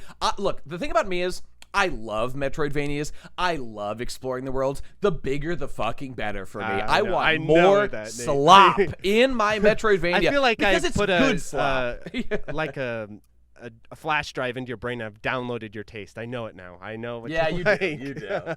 I basically platinumed that game. I don't think I like literally got a platinum, but I got over 100% in that game. I did like all the side quests. I got all the upgrades. Got everything. I got all the what are they called? Like the crests. You know, Noni, those whatever they are, like the thing for all the super challenges. Trophies, I think they're the called. trophies. Yeah, that's right. Got them all. It was totally sick, and I cannot wait for the goddamn DLC. I will be there day fucking one. I hope they have a boss rush. I'm really hoping for a boss rush. Well, let me just tell you. So the final DLC was called God Home of the original Hollow Knight. Yes. I mean, maybe you know this, but it was the boss rush that everybody wanted, and that's we need that in Silksong 100%. We definitely do. I think they will do it. That. I think they have to do it, and I can't wait. I think they might just make it the final one like they did last time. Since they should. That's the right thing to do for sure. Dude, it's so good. Holy shit! What an amazing game. It just it's like a mythical rumor of a game that seems like it's in development hell or gone or dead or it'll never come out, and then it comes out, and maybe not like literally every way, but like as close as it is, it just like surpasses. It gave me everything I wanted and things I hadn't even imagined I wanted. Let me point out my literal favorite moment in that game. Okay, in this game, what is it? You collect fleas, right? The fleas. Yeah. Slight spoiler, but like this is a very end game thing. Whatever. I'm going to say it anyway because it's awesome. You can skip this if you want to. So in the original game, there's a thing with the grubs, right? You collect the grubs, and at the end, you collect all the grubs. Oh, it looks so happy. And then at the end, once you get them all, Grubfather devours all the grubs. And it's like a dark twist on like the fetch quest of the whole game. Oh, it's so Dark Souls and despair and all that bad stuff. In this game, it's really set up in a very similar way with like the flea collecting quest. And they're like the festival. It's going to be the festival at the end once all fleas are gathered. And they gather and you're like braced for a boss fight. It's framed ominously. And then kablamo, it's a fucking party. It was a subversion of that exact same trope they did in the first one, but with a positive spin, and it was ultra giga massive Kino. It was so good, and then you're rewarded with gameplay challenges to use the skills you've acquired to do more shit to win more trophies. It was so good. That's the kind of shit that shows they really understand what hardcore gamers, emphasis on gay, love about their games, such as myself. It was so good. It was the best thing ever. It just really knocked it out of the fucking park in virtually every single way. I could gush for a long time about Silksong, but I'll leave it at that. Anything else you guys want to say on it? I just want to say one boss that I found really delightful. I don't know if he's my favorite boss in terms of like the actual combat encounter, but my favorite boss in terms of combat encounter plus like animations and personality is Trobio. Trobio is just delightful. Great boss. I remember laughing and smiling, and when I play, I'm a stoic, serious guy. This game got me to laugh, and that's pretty impressive. So Trobio, shout outs to Trobio. I love Trobio. Dude, how about just so Grandmother Silk's design is, I love it. It's very so beautiful looking. It looks so great. I will say a little too easy. I do think that she's a little too easy. Yes, I agree. Right. I was a little need let hard down by mode that. stuff for this. Yeah. Hopefully, that's kind of my one criticism. I know. Yeah, it loses a little heat at the end, doesn't it? It really does. It's a little too easy, especially if you go everywhere. And that like Act 3 super final, mega end game boss. It was a bigger challenge. Wasn't quite enough. It needed a little more heat, as you said. So I'm praying some DLC will amp things up. It sure did in the fucking in the original game. I'm quite sure. We'll see. Hell yeah, can't wait. Noni, any other comments on Gong? It sucks on. Go play it if you haven't for whatever reason. Sponsored by Silksong. We've been influenced to think that this is a great game against our will by money. Please enjoy responsibly. Oh, okay. no, Nate. Don't even joke about that these days. Don't I even. know. Okay, guys, I think we have to do rapid fire shit. So I'm sorry to cut things off, but like we're getting pretty close. And I want to do a brief section on future games we're looking forward to. Yes. So how about I'm we ready. just do a quick round robin? Okay. So Noni, I think you were next. You wanna I go? don't think we're actually going to talk about this much. There is a turn-based game called Chained Echo. It's indie, 2D pixel, all that, jargon. I want to mention this, and actually, because of the earlier talk with Mark about the things you don't like about RPGs, Chained Echo solves that. Because you can't grind in Chained Echo. Nice. The only way to level up is by beating the boss. That's it. Okay, yeah, smart. That's one way to handle it. So all the enemies Yeah, up at JRPGs can handle it if they want. They just choose Correct. not to. They can't. True. It's true. Because they're for babies most of the time. But yeah, no. I like Chained Echoes. Honestly, mostly for like the technical gameplay. Like you actually need to use status effects. You have like a limited pool of like MPN moves. It's like, hey, you start every fight, full bar, full HP, full MP. You get to use all your moves. You gotta use them, or you're not winning the fight. There's no grinding. It's pretty short. There's super bosses. Also, it's like super cheap. But like, yeah, just a high recommendation. Okay, I guess let's just go in around. I'll just say one real quick. I am going to give a special shout out to Factorio, my boy, which like it's like quote unquote really released in like 2020. I'm just going to say Factorio it's another like time sync game. Okay, so I know people on Steam who play Factorio all the time, like some of my Steam friends. I have no idea what this game is. What is just real quick, like what is it? Okay, the quick summary is you are basically engineer lost on an alien world, and it is technically a survival game because there's aliens that will kill you. But really what you do is you build infrastructure and you build up industry to make refined materials, make like, I don't know, assembly machines. You follow recipes to make like chips and switches and gears, and you construct everything in increasingly elaborate and complex factories. And the satisfaction of the game comes from like getting your inputs into outputs and getting real materials that progress you along like development paths that let you unlock new items and stuff. Kind of like StarCraft, only like this is the whole game is like unlocking new things to build or whatever. StarCraft. But yeah, so it's like that. You make more complicated stuff, and it gets like exponentially more complicated, exponentially more hard to do. It exponentially requires more resources. So it's about managing like your electricity, your water flow, your oil refineries, your is it iron like harvesting. Civilization? Is it like Civilization? Yes. Sort of, yes, but far more technical and more like nitty-gritty details. You have one machine that just makes gears. It's your job to figure out how to get the refined iron into this machine to make gears to feed into the levers. And those levers go on to put switches from block A to block B. And it just spirals out. And eventually your goal is to make a spaceship to leave the planet that you are marooned on. So that's what you're trying to do. And it's complicated all along the way. But it's a total like train simulator, like in real life, guys that like build train sets to just like move stuff around for fun. Only this is about like collecting resource and stuff. It's super satisfying to build something and watch it go. Would recommend watching Doshington's videos where he makes like crazy elaborate builds. And like if you watch like one of those, you will get a sense of like why people enjoy this game. So check it out, Factorio.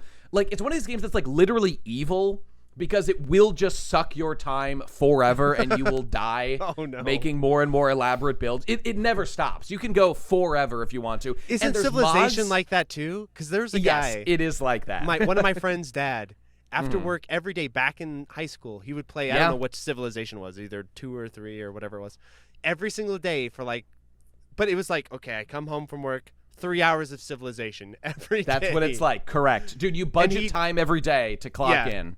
Yeah, and he didn't play any other games. That was the one game he played with Civilization. Yep, so it's very much like that. Most people really love it, that get into it and find it very satisfying, on like a level above its contemporaries, I would say. Do But you I battle like many stuff others. like StarCraft? So as you build stuff, you generate pollution from your factories, and that pollution scatters around the alien planet, and that attracts native alien monsters to kill you. So you do have to manage building defenses for your base, because they will just come and destroy your factories because you're spreading pollution that they don't like. So you do have to manage fighting those non-player character mobs that spawn in, and they're everywhere, and they get stronger the longer the game goes on and the more pollution you generate. So it's about, like, you have to balance your resources. You can't put too much energy into just making your, science. You have to put energy into making weaponry also to balance these factors so you don't get overwhelmed. But if you just build too much, you will attract too many aliens of too strong a level because you just, let them evolve. So you're kind of racing against the clock at the same time. So you're bouncing all this stuff. It's complicated. You can get locked out in a run and just overwhelmed by aliens, have to start over. So... yes, lot to cover, lot to do in there. It's a good game in heavy quotation in that it's actually too good at robbing you of your time. I played this game Forager once. I made a video about it during me and Mafiva. It just sucks your time. You put in resources, it'll be gone, but you do have a pretty cool base when you're done. Okay, speed round continues. Mark, you got another thing? Yes. So speaking of StarCraft, I actually this is kind of an old pick, but it counts. Because I was trying to think of a remaster that I like a remaster that I think it did a good job, because those are kind of rare. And I think StarCraft Brood War Remastered is a pick, because I played the original Brood War so many hours. Remaster, huh? I was very skeptical of Remastered. Here's the things that I like about it. First of all, you can use all of the original graphics. I think there might be some slight sharpening to them, but I mean, I can't tell a huge difference. So I don't play with the remastered graphics, dude. I play with the OG graphics. Okay, sure. So you can play with the OG graphics. Is this really an appropriate pick if it's just the original version with the original graphics? No, what's because the pitch here? Okay, so what they did. Here's what it is. Okay, so StarCraft Brood War has a very intense, serious competitive scene in Korea. I mean, they take this shit really seriously. And so why that is really important is because when it comes to balance and it comes to respecting a game's design, I've noticed a trend among Western developers especially is that they are way better about this with multiplayer games than they are single-player games. Single-player, they don't give a shit. They will do whatever they want to do. But multiplayer, the Korean competitive players were breathing down their neck, and they're like, oh, okay, well. Yeah. So they did not make any balance changes. The only balance change they made was that there was a glitch in the original game that made a certain ship not work. It just did not work. Sure. And everyone's like, this ship, the Valkyrie, shouts the Valkyrie. They should probably make it work. It should actually work. And it was a sprite limit glitch. So they removed the sprite limit glitch. Okay. So now the Valkyrie can fly and shoot stuff. but other than that, completely maintaining all of the original design, the competitive design. And then they added, I think, a really nice hotkey compromise. Because basically the way it works is that in the original Brood War, the hotkeys were alphabetical. So it was kind of nonsense. It's depending on the name of your unit, it's either all the way across the keyboard or right next to you. And it's just please be named something with a G or something like that, So they're like, okay, that's absurd. So you can remap the hotkeys based off the units without them being based on their names. But they did not allow you to rebind the hotkeys for the overall system hotkey. This is very technical, but basically what this means is that you still have to do control 1 through 0 and then the F keys. So that dexterity that you need to hit all of the keys and controls and everything, that's still maintained because they didn't change those. So I find this is the type of stuff with remasters, what they should be doing if they're going to do it is stuff and then they improve the netcode and all that. That's really important. But of course. These slight, just very careful shifts versus what we see with remasters and remakes all the time, where they just throw the entire design of the game out the window. Because what they could have done, because StarCraft Brood War has a ton of mechanical limitations. They could have tweaked everything and anything. And they could have just turned it. They could have just turned it into StarCraft 2 by removing all the limitations. But they didn't, and they didn't because the Korean players would have rioted and killed them. So thank God for Korea. Thank God for them. So that was. I wanted to give a shout out to Remaster, and I just wanted to point out Brood War Remaster, and I wanted to point out that I think multiplayer is something that Western developers will understand balance and design a lot more than in single player. It's like a weird phenomenon you'll notice, where if you make an argument, for example, you can't just grind to win in single player. If you make that argument in a single player game, the developer's like, well, but people want to, that's kind of unfair if some people can't be skill based. But if you say you can't grind to win in multiplayer, everyone's like, of course. Yeah, obviously. Are you stupid? Right. Of course you can't grind to win in multiplayer. That's not good.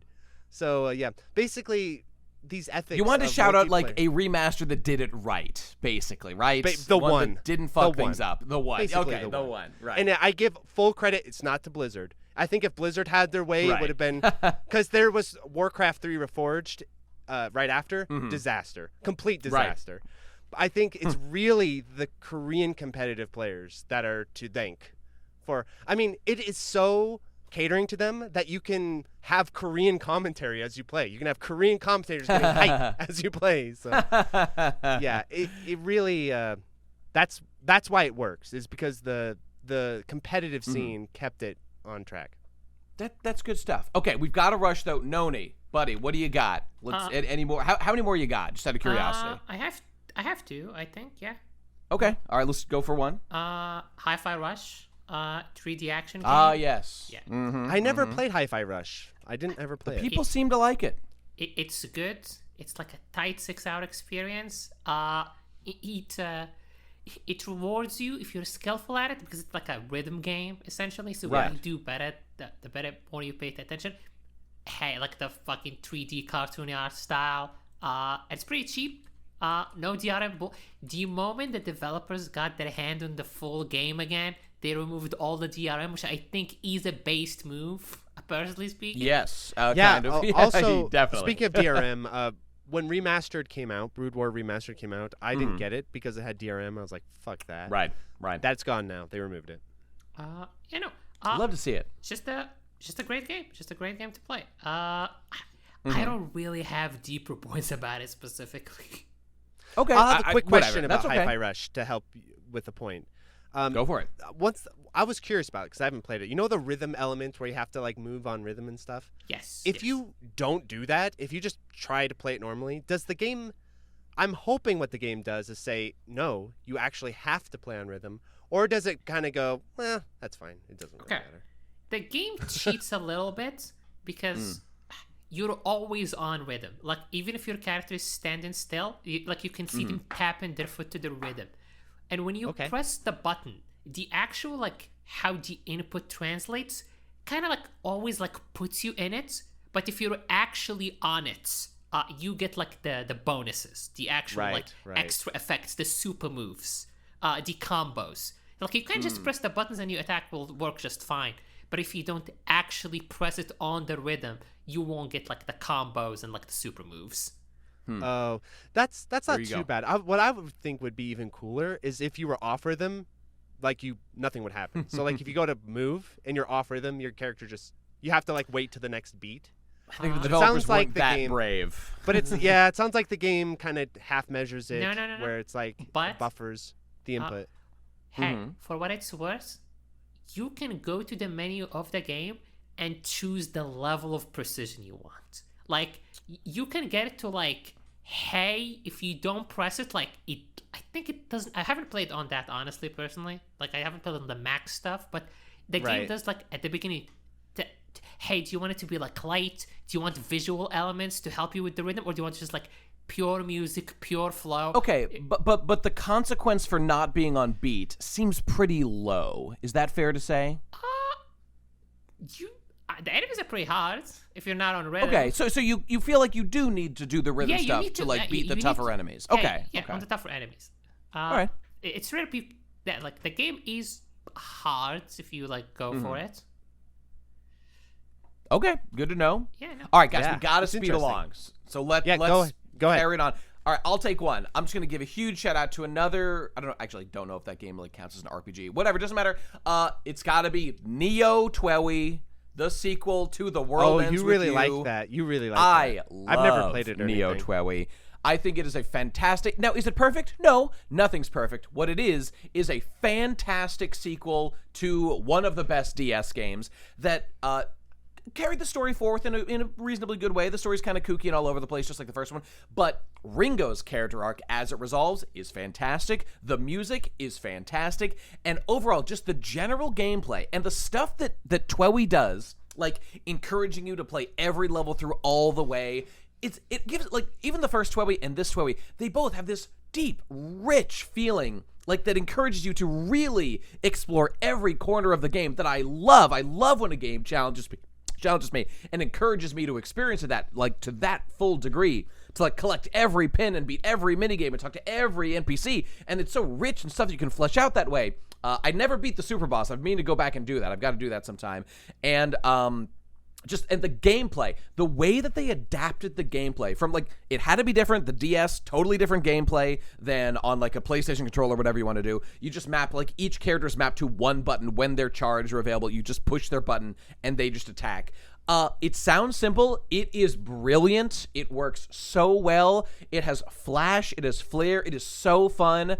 Your entire team fights at the same time, unlike lots of other RPG-esque games where they're arbitrarily, like, people are just gone for some reason. It is so good. Love it intensely. Neo Twowie, fantastic. And yet it completely fucking bombed. It had, like, no advertising. Nobody fucking bought this game. Wow, what did it come out on? What did it come out on? Switch. It was on the Switch era. Also PS4. Yes. That genre, that era of stuff. Okay. And it's on PC now, which I think is probably by far the best way to play it. That's how I'm going to play when I play it again. We need to shout out. We need to shout out about Yeah. Twowie.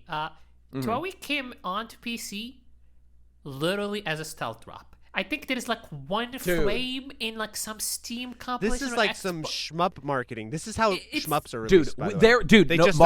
There are conspiracy theories about this that, like, what is going on at Square Enix? They are trying to make this game fail so they don't have to make good games. Something is up. Something's going on here. Okay, so I have a theory that may transfer to this because it's a shmup thing. But there's a company called M2, and they do a lot of like big re-releases and stuff like that. And then there's this smaller division called M2 Shot Triggers that does these hardcore shmup releases.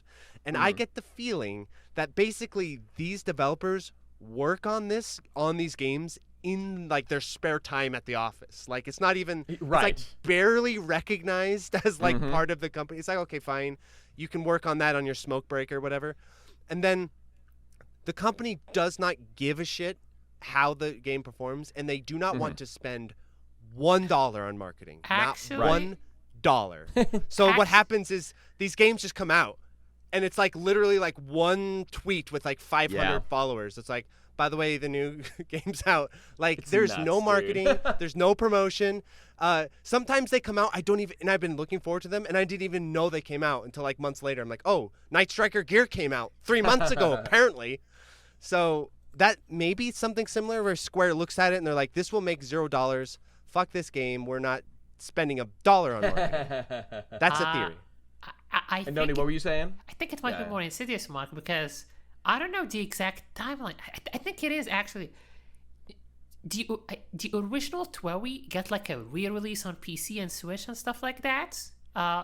And there was also like an anime, like a full-blown anime accompaniment, like teasing the new game. For the first game, but yes.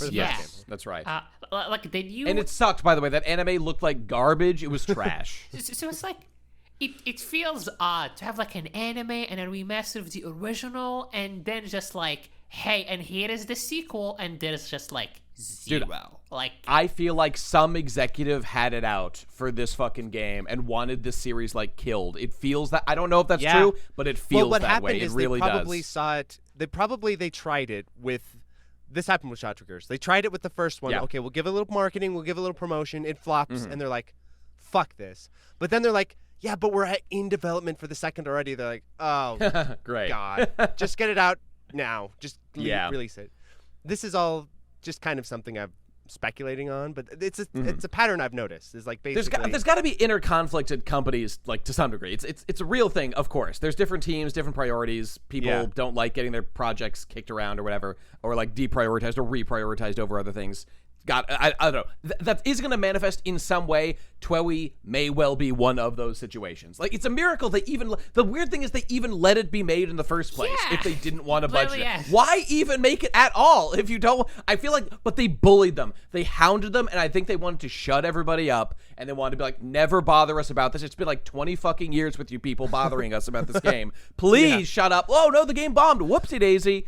Well, that game was great. Another thing that's kind of interesting about Japanese studios, I've noticed, is they're a little less purely economical than Western studios. Like sometimes less. I think they will sometimes release things out of because like the staff just want to make it, and the company's like, fine, make your stupid game and release it, but we're not going to invest in it at all. Yeah. I feel like a kind of a similar example to that was going to be one of my picks, so I'm going to slide it in here. Sure. Was Ghosts and Goblins Resurrection by Capcom. Yeah. I feel like, because that's the original developer, and they did a decent job with it, but I feel like that game only exists because Capcom were like, all right, we got to give honor to this guy. He's like kind of important, you know, he's legacy. Like, I don't think a Western studio would have made Ghosts and Goblins Resurrection. I think that was a specifically Japanese studio being like, okay, because of your legacy, okay, here you go, make the game. But that's it. I think that might happen sometimes in Japanese studios. I hope so. I hope they do more of it. I don't know, like, because I can't encourage someone to, like, it doesn't make sense to tell a company to lose money. I want them to, like, find a way to make money. If it's great art, you have to just tell them, all right, this is like your tax for all the slop you make. You have to invest and release something good this is once the deal every with 3 patrons. years. For the love of God. This is supposed to be the way that patrons worked with art, like the Pope paying Michelangelo and shit. He gives you money, you make the art, that's it. Like...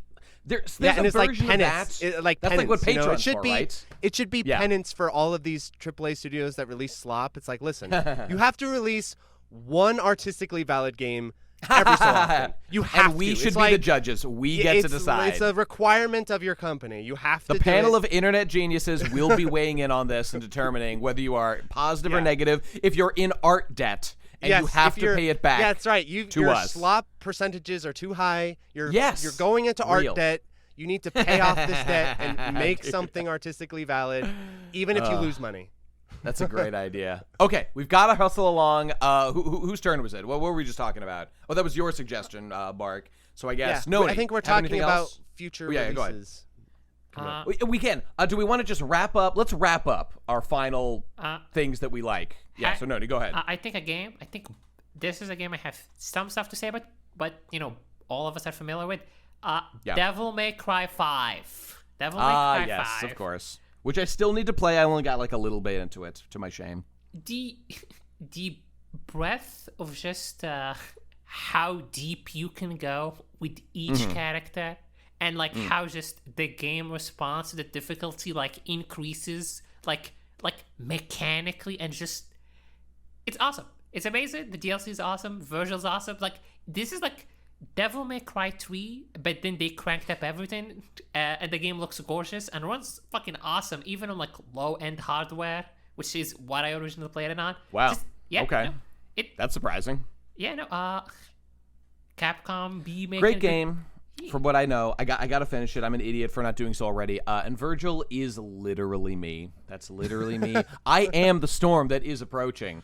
Now, the actual campaign, campaign experience of playing the game and like repeating the same level like 7 fucking times. Not great. You know, not the best, but the actual not the best. The character action part of the character action game is 10 out of 10. They nailed it. No notes. I got to get in on that. Okay, are we all done? I think, Mark, do you have any other games you want to mention here? A game that no one will care about, but I got to mention it anyway, because I kind of alluded to. There was a rail shooter that came out last year called Night Striker Gear. It was made by the creator. The director is the creator of Ikaruga. So you can, if you're into Ikaruga, there's some real DNA link there. Also, a good rail shooter coming out is quite a rare occasion. And like your pick, Neo TWEWY, it bombed so hard no one even knows it exists. So damn. gotta shout out Night Striker gear. I really like it a lot, and if I don't give it love, no one else will. So there you go. Indeed, very true, very true. And do I have anything else here? I guess I'll just shout out this was a pretty good game. There was a pretty good game recently called Elden Ring. That was a pretty good game. I did enjoy it. Elden Ring. Would recommend. Elden Ring, not a bad game. Not a bad game. No, not a bad. No, slot. not a bad game. It's just like Elden Ring is such a phenomenon that like it almost goes without saying, right? I live in Idaho. Yeah, it almost goes without saying. It's like GTA 5 or some shit. Like I live in Idaho, and the only kind of gamers out here in Idaho that are aware of like games is like first-person shooters, Call of Duty, that kind of stuff. I was at a barbecue with these guys, and they all play like FPS and everything. Nothing wrong with that, but they don't play shit that I play, right? One of the guys turns to me, he's like, "Have you heard of this Elden Ring?" And all of these FPS players were like, "Oh, it's actually like pretty fucking cool." It was the most surreal experience. Like all the normies I hang around with at a barbecue, all of a sudden are talking about Elden Ring. I'm like, what the hell? That is crazy. These guys know about Mikola and.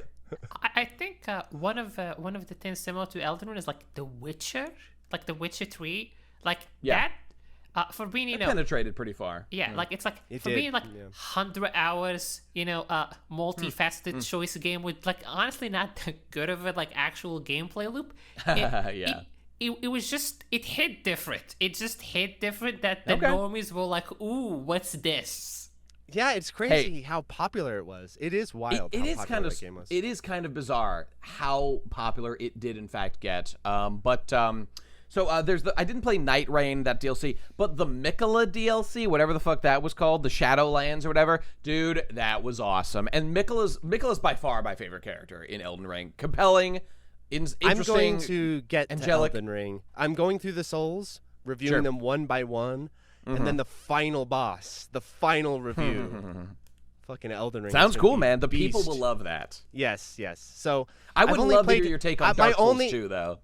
That's next. I'm really excited for that. Great. Yeah, so my only experience with Elden Ring is pretty limited because my computer was not powerful enough to run it. And remember how like fucking shitty the PC port was in terms of performance? Oh, yeah. And I tried to refund Elden Ring 5 times, and Steam's like, "No, playa. No." I was like, I can't run it because I tried to run it at like really low specs and stuff for like hours, and it just was not working. I tried to refund. I was like, "Listen, Steam, trust me. I'm not trying to scam you. I cannot run this game." And Steam's like, "No." So I ironically now have an upgraded PC, and I have Elden Ring still. So. Dude, I upgraded my PC. I have a new one that was also so I could get like some Elden Ring stuff and it could actually play properly. Elden Ring forced everyone to upgrade their PC. It did. It literally did. It was for Elden Ring specifically.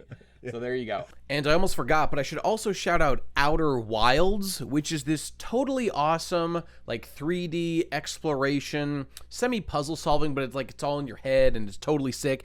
It's like one of the best games ever of recent years for doing like a uncovering the mystery playthrough type stuff. My brother Ben turned me on to it. It was totally sick and would highly recommend.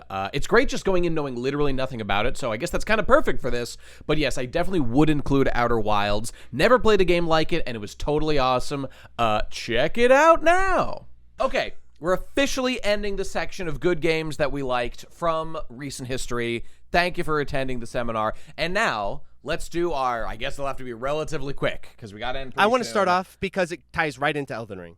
So mine. Okay, and so our section of games we're looking forward to, that's what we're talking about. Okay, take the floor. I'm really looking forward to, out of curiosity, Duskbloods. So this is the Souls PvP game coming out on the Switch 2 of all things. I may have to borrow a Switch 2 to play this damn thing. I know, right? But I am really curious about this because Souls PvP, everyone talks about it all these years. I've always had kind of an interest in what it would look like if they made a real game like that's directly about PvP. And I think that's a cool direction for them to go in because I talked about before the GTA syndrome. Like Elden Ring, okay, you did it. You made the giant ass game. You don't need to make Elden Ring 2 and make another giant ass game. Instead, I want to see them like scale down, branch out, focus. And I think the PvP game is like a great choice. It's like a great opportunity. It's something everyone's been wanting to see. It's kind of ridiculous. It's on the Switch, but I'm assuming... It is bizarre, yeah. I actually have a theory, a game theory, Pat, which is that maybe the reason why they're going with the Switch is like this is going to be sort of a small scale game, kind of just testing the concept, seeing does this work, getting some of that Nintendo money, and then if it works, then they'll probably do a real bigger, like actual Souls PvP, and that'll be out on everything. That's my theory. I hope so. Anyway. Yeah, I think Dusk Bloods is kind of like a test to see, does this work? Will people like this? So I'm really looking forward to that. Okay, great. All right, Noni, you got one? You want to go? CRPGs. It's this. I fucking forgot the name. Is it by the dudes that made Baldur's Gate 3? Like they. Oh, they're making a new one, huh? Yes. Oh shit, dude! Yeah, I don't know. I don't. Me neither. It. I lost it in my notes because I'm like, I would not forget what this is called. I would. I know, never. right? Baldur's Gate 4. No, actually, Wizard of the Coast, Hasbro fucked them up so hard. They're just like, no, we're not even making DLC for this. Actually, Divinity? Is it Divinity? Is that yes. the game? Yeah. Okay. Divinity Original Sin 3. Like that is something I'm looking like highly forward to. Baldur's Gate 2 was amazing, and they had like a lot of like legal weird bullshit with Dungeons and Dragon IP. But now this is their thing. This is like they can go as crazy as they want, and they have the money. So everybody loved Baldur's Gate 3, and it seems like it is worth playing. I should do it sometime. That's a good one to point out. Yeah, no. Looking forward to that one. I guess Nate, the table's yours. Okay, so I'm cheating because, look, I'm sure I thought about it. There's really not any one game. I tricked you all along. This was a secret Doomer episode the entire time because there's actually no game I'm actually looking forward to that much. However, there were bits and pieces of games. I have won. Correct. God damn it! I take that back. I take my answer back and I change it to your answer. I like this answer better. Well, that's good too. But there are bits and pieces of games, so there sort of is a real thing going on. So, look, I'm just going to give you my list here because it's all a little bit abstract, and it's just this. So, like, I will eventually buy the new Bing Bing Wahoo Mario game and probably the new, like, Zelda for the Switch 2 whenever they inevitably come out. Like, I'll play them. It's like a duty. It's like a parking ticket good. You have to pay. They're, like, always good. Honestly, fair enough. Right? I play them. I always enjoy them. They're always good. I have not bought a Switch 2. I really don't want to spend, like, $5, $6, whatever the fuck, $100 it is. It's insane. But, like, it's insane. Eventually I could probably do it sometime. Okay, so that's one category. Next is like, so I still have not played Final Fantasy 16. I have a new PC, so I'll probably do it sometime. One of these days, I'll play Final Fantasy 16. And eventually there will be a Final Fantasy 17. And like, I still feel honor bound. I do want to play them. I don't know if they'll be good. I don't know if they'll feel at all. Do you want me to give a gameplay spoiler? Not story, gameplay spoiler for 16. Gameplay? Yeah, please, go ahead. Okay, so what happens with 16, because I experienced this, is when you first play it, it's kind of cool. You're like, this kind of rules. Yeah. When you first play it, but as it goes on, it just kind of morphs into like just doing summons, like the melee combat, all of that kind of action game stuff starts to get completely overwhelmed. Yeah, it gets completely overwhelmed by the leveling. Is it by pure like spectacle nonsense that's not technical at all and just looks cool or something?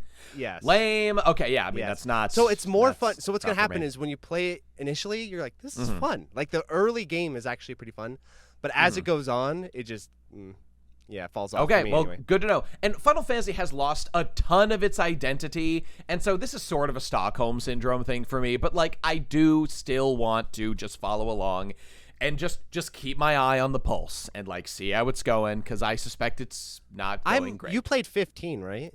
I did. I didn't play 15. Let me know if you like 16 better, because I would still probably like 16 better than 15. Like ironically, I think you would. I think 16 would still probably be the Final Fantasy game that I would play. Other than Noni played the shit out of 15, didn't you? I need to interject, Mark. You reached out to me. You reached out to me during this podcast. You tried to save my soul. I gotta save you. 15 is not a video game worth touching on any metric, scale, or level. It's an abortion. It is a fucked up clusterfuck. Thank you for saving me that. Even the thought of playing 15, even the notion has now been abandoned. I didn't hate every single thing in 15. I wouldn't even maybe call it a bad game, but it is a weird game, and it is not high on my list of games I would recommend. Okay, there's obviously the hyperbole memes of this game plays itself. You just press a button. Dude, we all did the memes with 15. Hold one button, hold circle, it plays itself. It's real. It's literally. I put it in my video about it. Yes, you just hold a button, and he does so much bullshit. He's twisting, he's flipping, he's throwing swords. It just keeps happening while you hold one button. He's parried. It's nuts. I want to give a shout out to Nate's own video, like a hidden gem of a Nate video. Remember your Dissidia video? I People sure do. Check.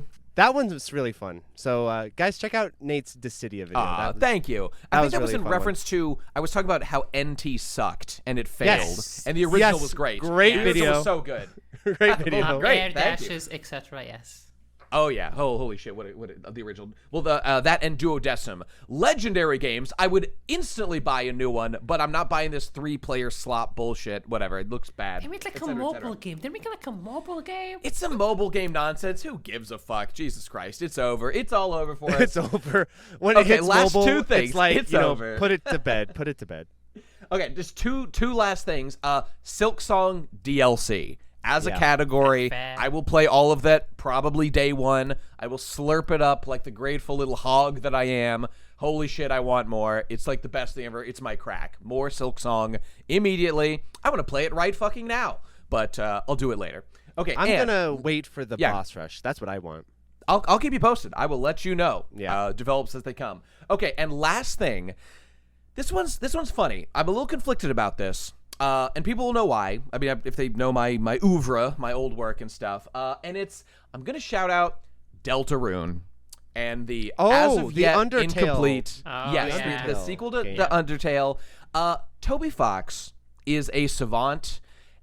Do I like literally every single thing in the games? Not every single thing.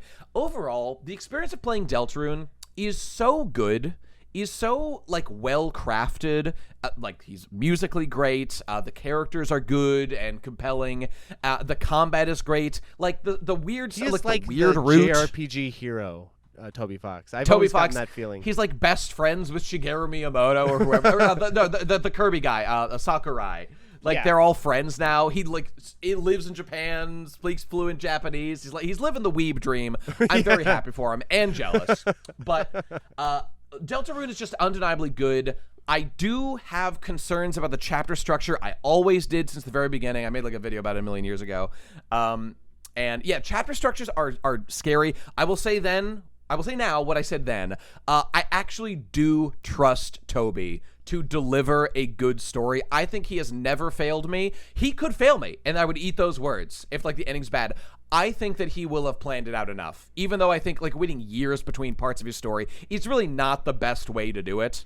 The fact of the matter is every part that he delivers has been excellent. And so I look forward to the completed 7 chapters, whatever why it is. Is he greatly. Just it takes a lot of time, I'm guessing. Why is it? I mean, why is he waiting? He was putting together his own team with chapters 1 and 2. After that, pace apparently really picked up. So he had to assemble the team, and I think he has that now. So things took the new parts were last year, maybe one before, and new ones are coming. I think this year. Yeah, this year there should be more. Yeah. So it did pick up the pace. Yeah, go on. I have to say though, Nate, there is a ghost. There is a ghost over Deltarune, which is what's that? Toby Fox. He's might be the messiah of JRPGs. Maybe.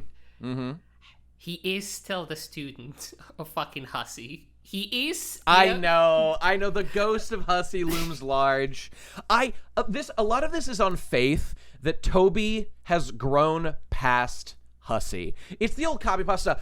Hussey? Andrew Hussey? Is that you, little guy? Yeah, I'm kind of a famous big celebrity man who has moved on, and I'm rich and famous. Gotta go cash my check. My accountant says there's another $10 million being deposited in my account today. Bye, Mr. Hussey.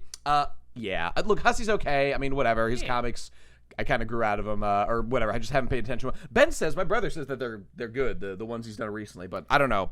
And I am out of the loop on this lore. Did Undertale like take a lot of its style from that or something? So Toby Fox literally worked and developed Undertale in the literal basement of Hussey when he was making it. He was a huge Homestuck contributor and like Homestuck head. So he was deeply involved in that, and it really was birthed from that. If you read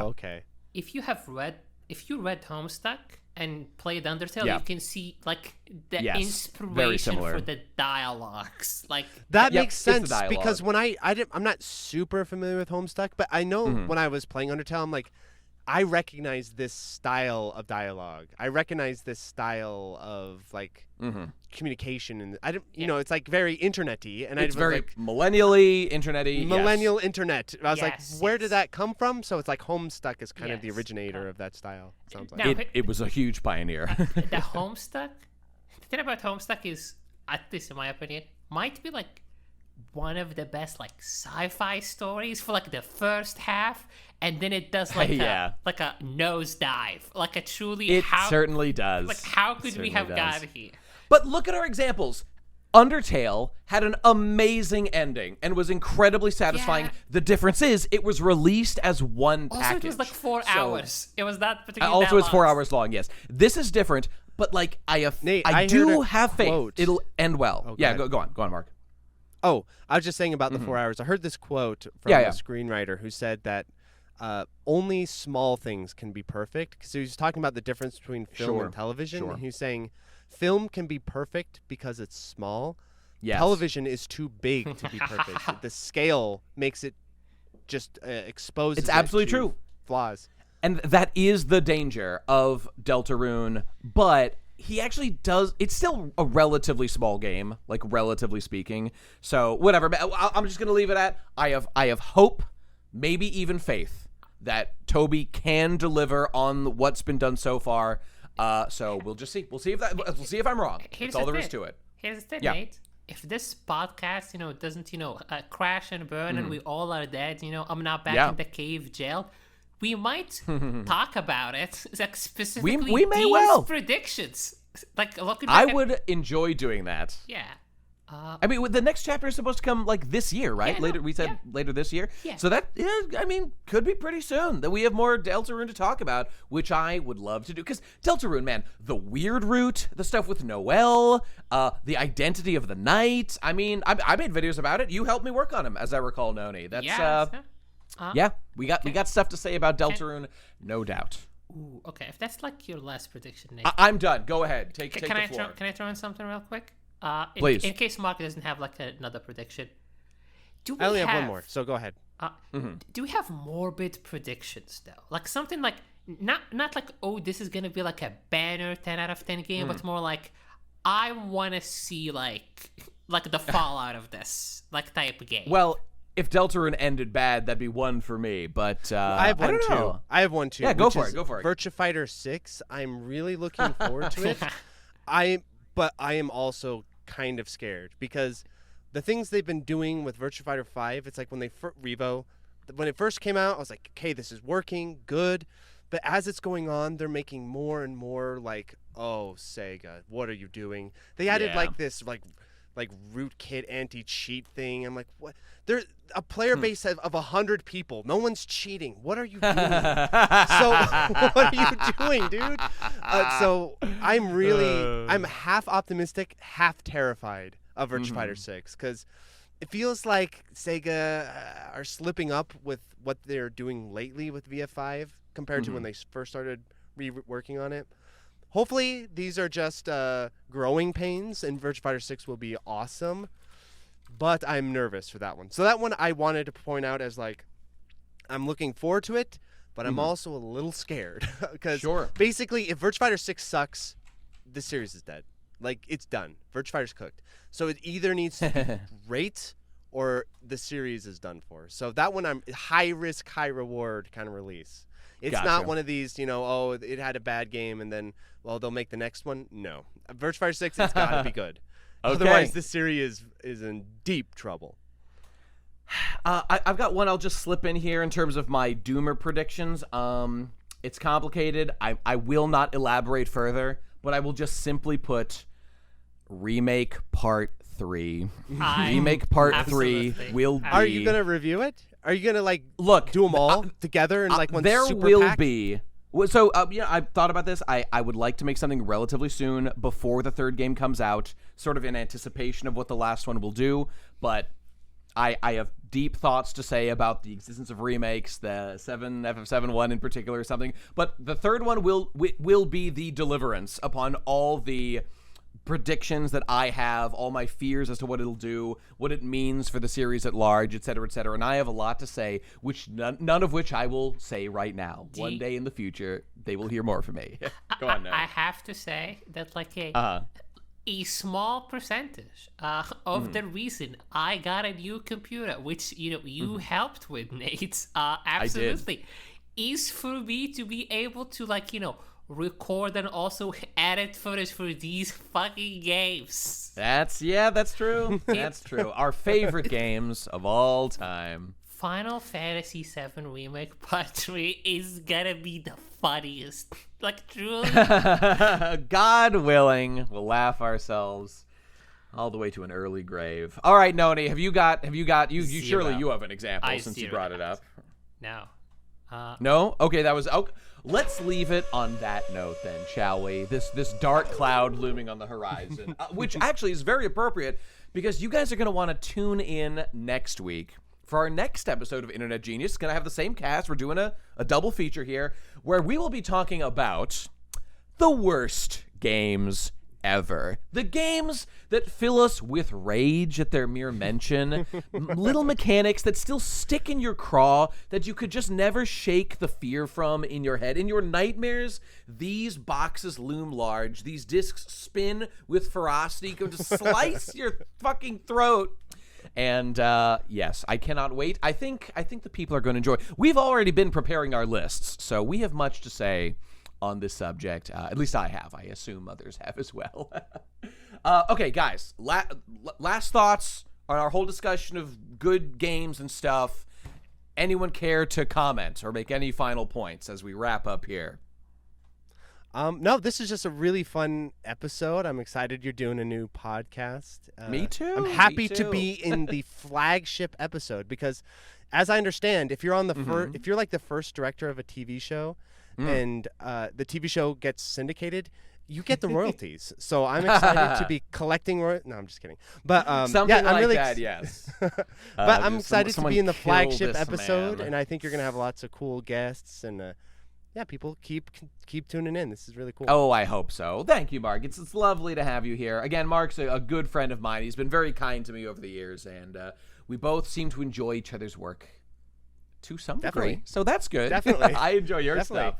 And two Twigma males still with lectures to release that will come one of these days soon. Mine's almost done. I swear, for real. It's going to be coming very soon. So... brace for impact, everybody, and hopefully Mark's working on his too. Yep, I'm getting closer to it. I'm getting closer. Sounds good. Hey, keep your eyes on him. Keep the pressure going on him, guys. Comments endlessly. Make the conversation all about this. All right, Noni, any comments? Any thoughts? I just want to. Did you have fun, Noni? Absolutely. That's the question. This was amazing. Good. This was cool. Good. I am not a podcast or a soulless YouTube husk. Not yet. I hope to become. I said, this is the beginning of your arc, and then when we both die, you must take up the mantle and become a soulless YouTube husk. I just want to say, thank you, Mark, for being super chill, and obviously, Nate, I kneel in extreme jubilance. Thank you for allowing me the lowly privilege to sit on this council for now until I'm unceremoniously executed in episode 3. Which may happen. We just, when Noni's accent is found to be too indecipherable for the masses to give me I lose 1 red cent less than I could have. He will be fed to the wolves. We will be burning his body, turning him into fertilizer to grow the next crop. We're going 100% approval rating or none. Sorry, guys. Every downvote is a blow on Noni, a physical blow, as I strike him, as we beat him to death for his lack of coherent language. As is your right, as my white master. Correct. That we've all agreed on this. These are the rules. Sorry, guys, I didn't make the rules. We're simply following them, as we always do. Well, thank you, Noni, for being here. I appreciate. I always like talking to you, man. The thing is, me and Noni talk all the time about work stuff and other stuff. So Noni was like, "Hey, let's just record it," and I was like, that's a pretty good idea. Let's do that and see how it goes. So everyone's having a good time so far. We're going to have another double episode with this crew. Maybe we'll have an extra guest. I don't know. I'll let you know as things go, everybody. But stay tuned. Thank you so much for being here for the first episode of Internet Genius, baby. Yes, I hope your IQ rose 1 billionth of a percentage as high as mine, but we know that you need to watch more or you'll lose it all. So stay tuned next time for more genius from us guys. Thanks for being here, everybody. See you soon. Bye-bye. Guys, join me and say bye-bye. Bye. Hooray. Goodbye. Work sucks. Food's cold. No sleep. Getting old. Maybe it's time to figure it out. Think it up, what life's about. I need Internet Genius, bringing all the best ideas. Certified right boys all the time. If you want the correct opinion, here's mine. Internet Genius, where the politics are serious. Do we have free will? Free will. Is God even chill? So chill. I'll find out when I look it up online. Solving everything one podcast.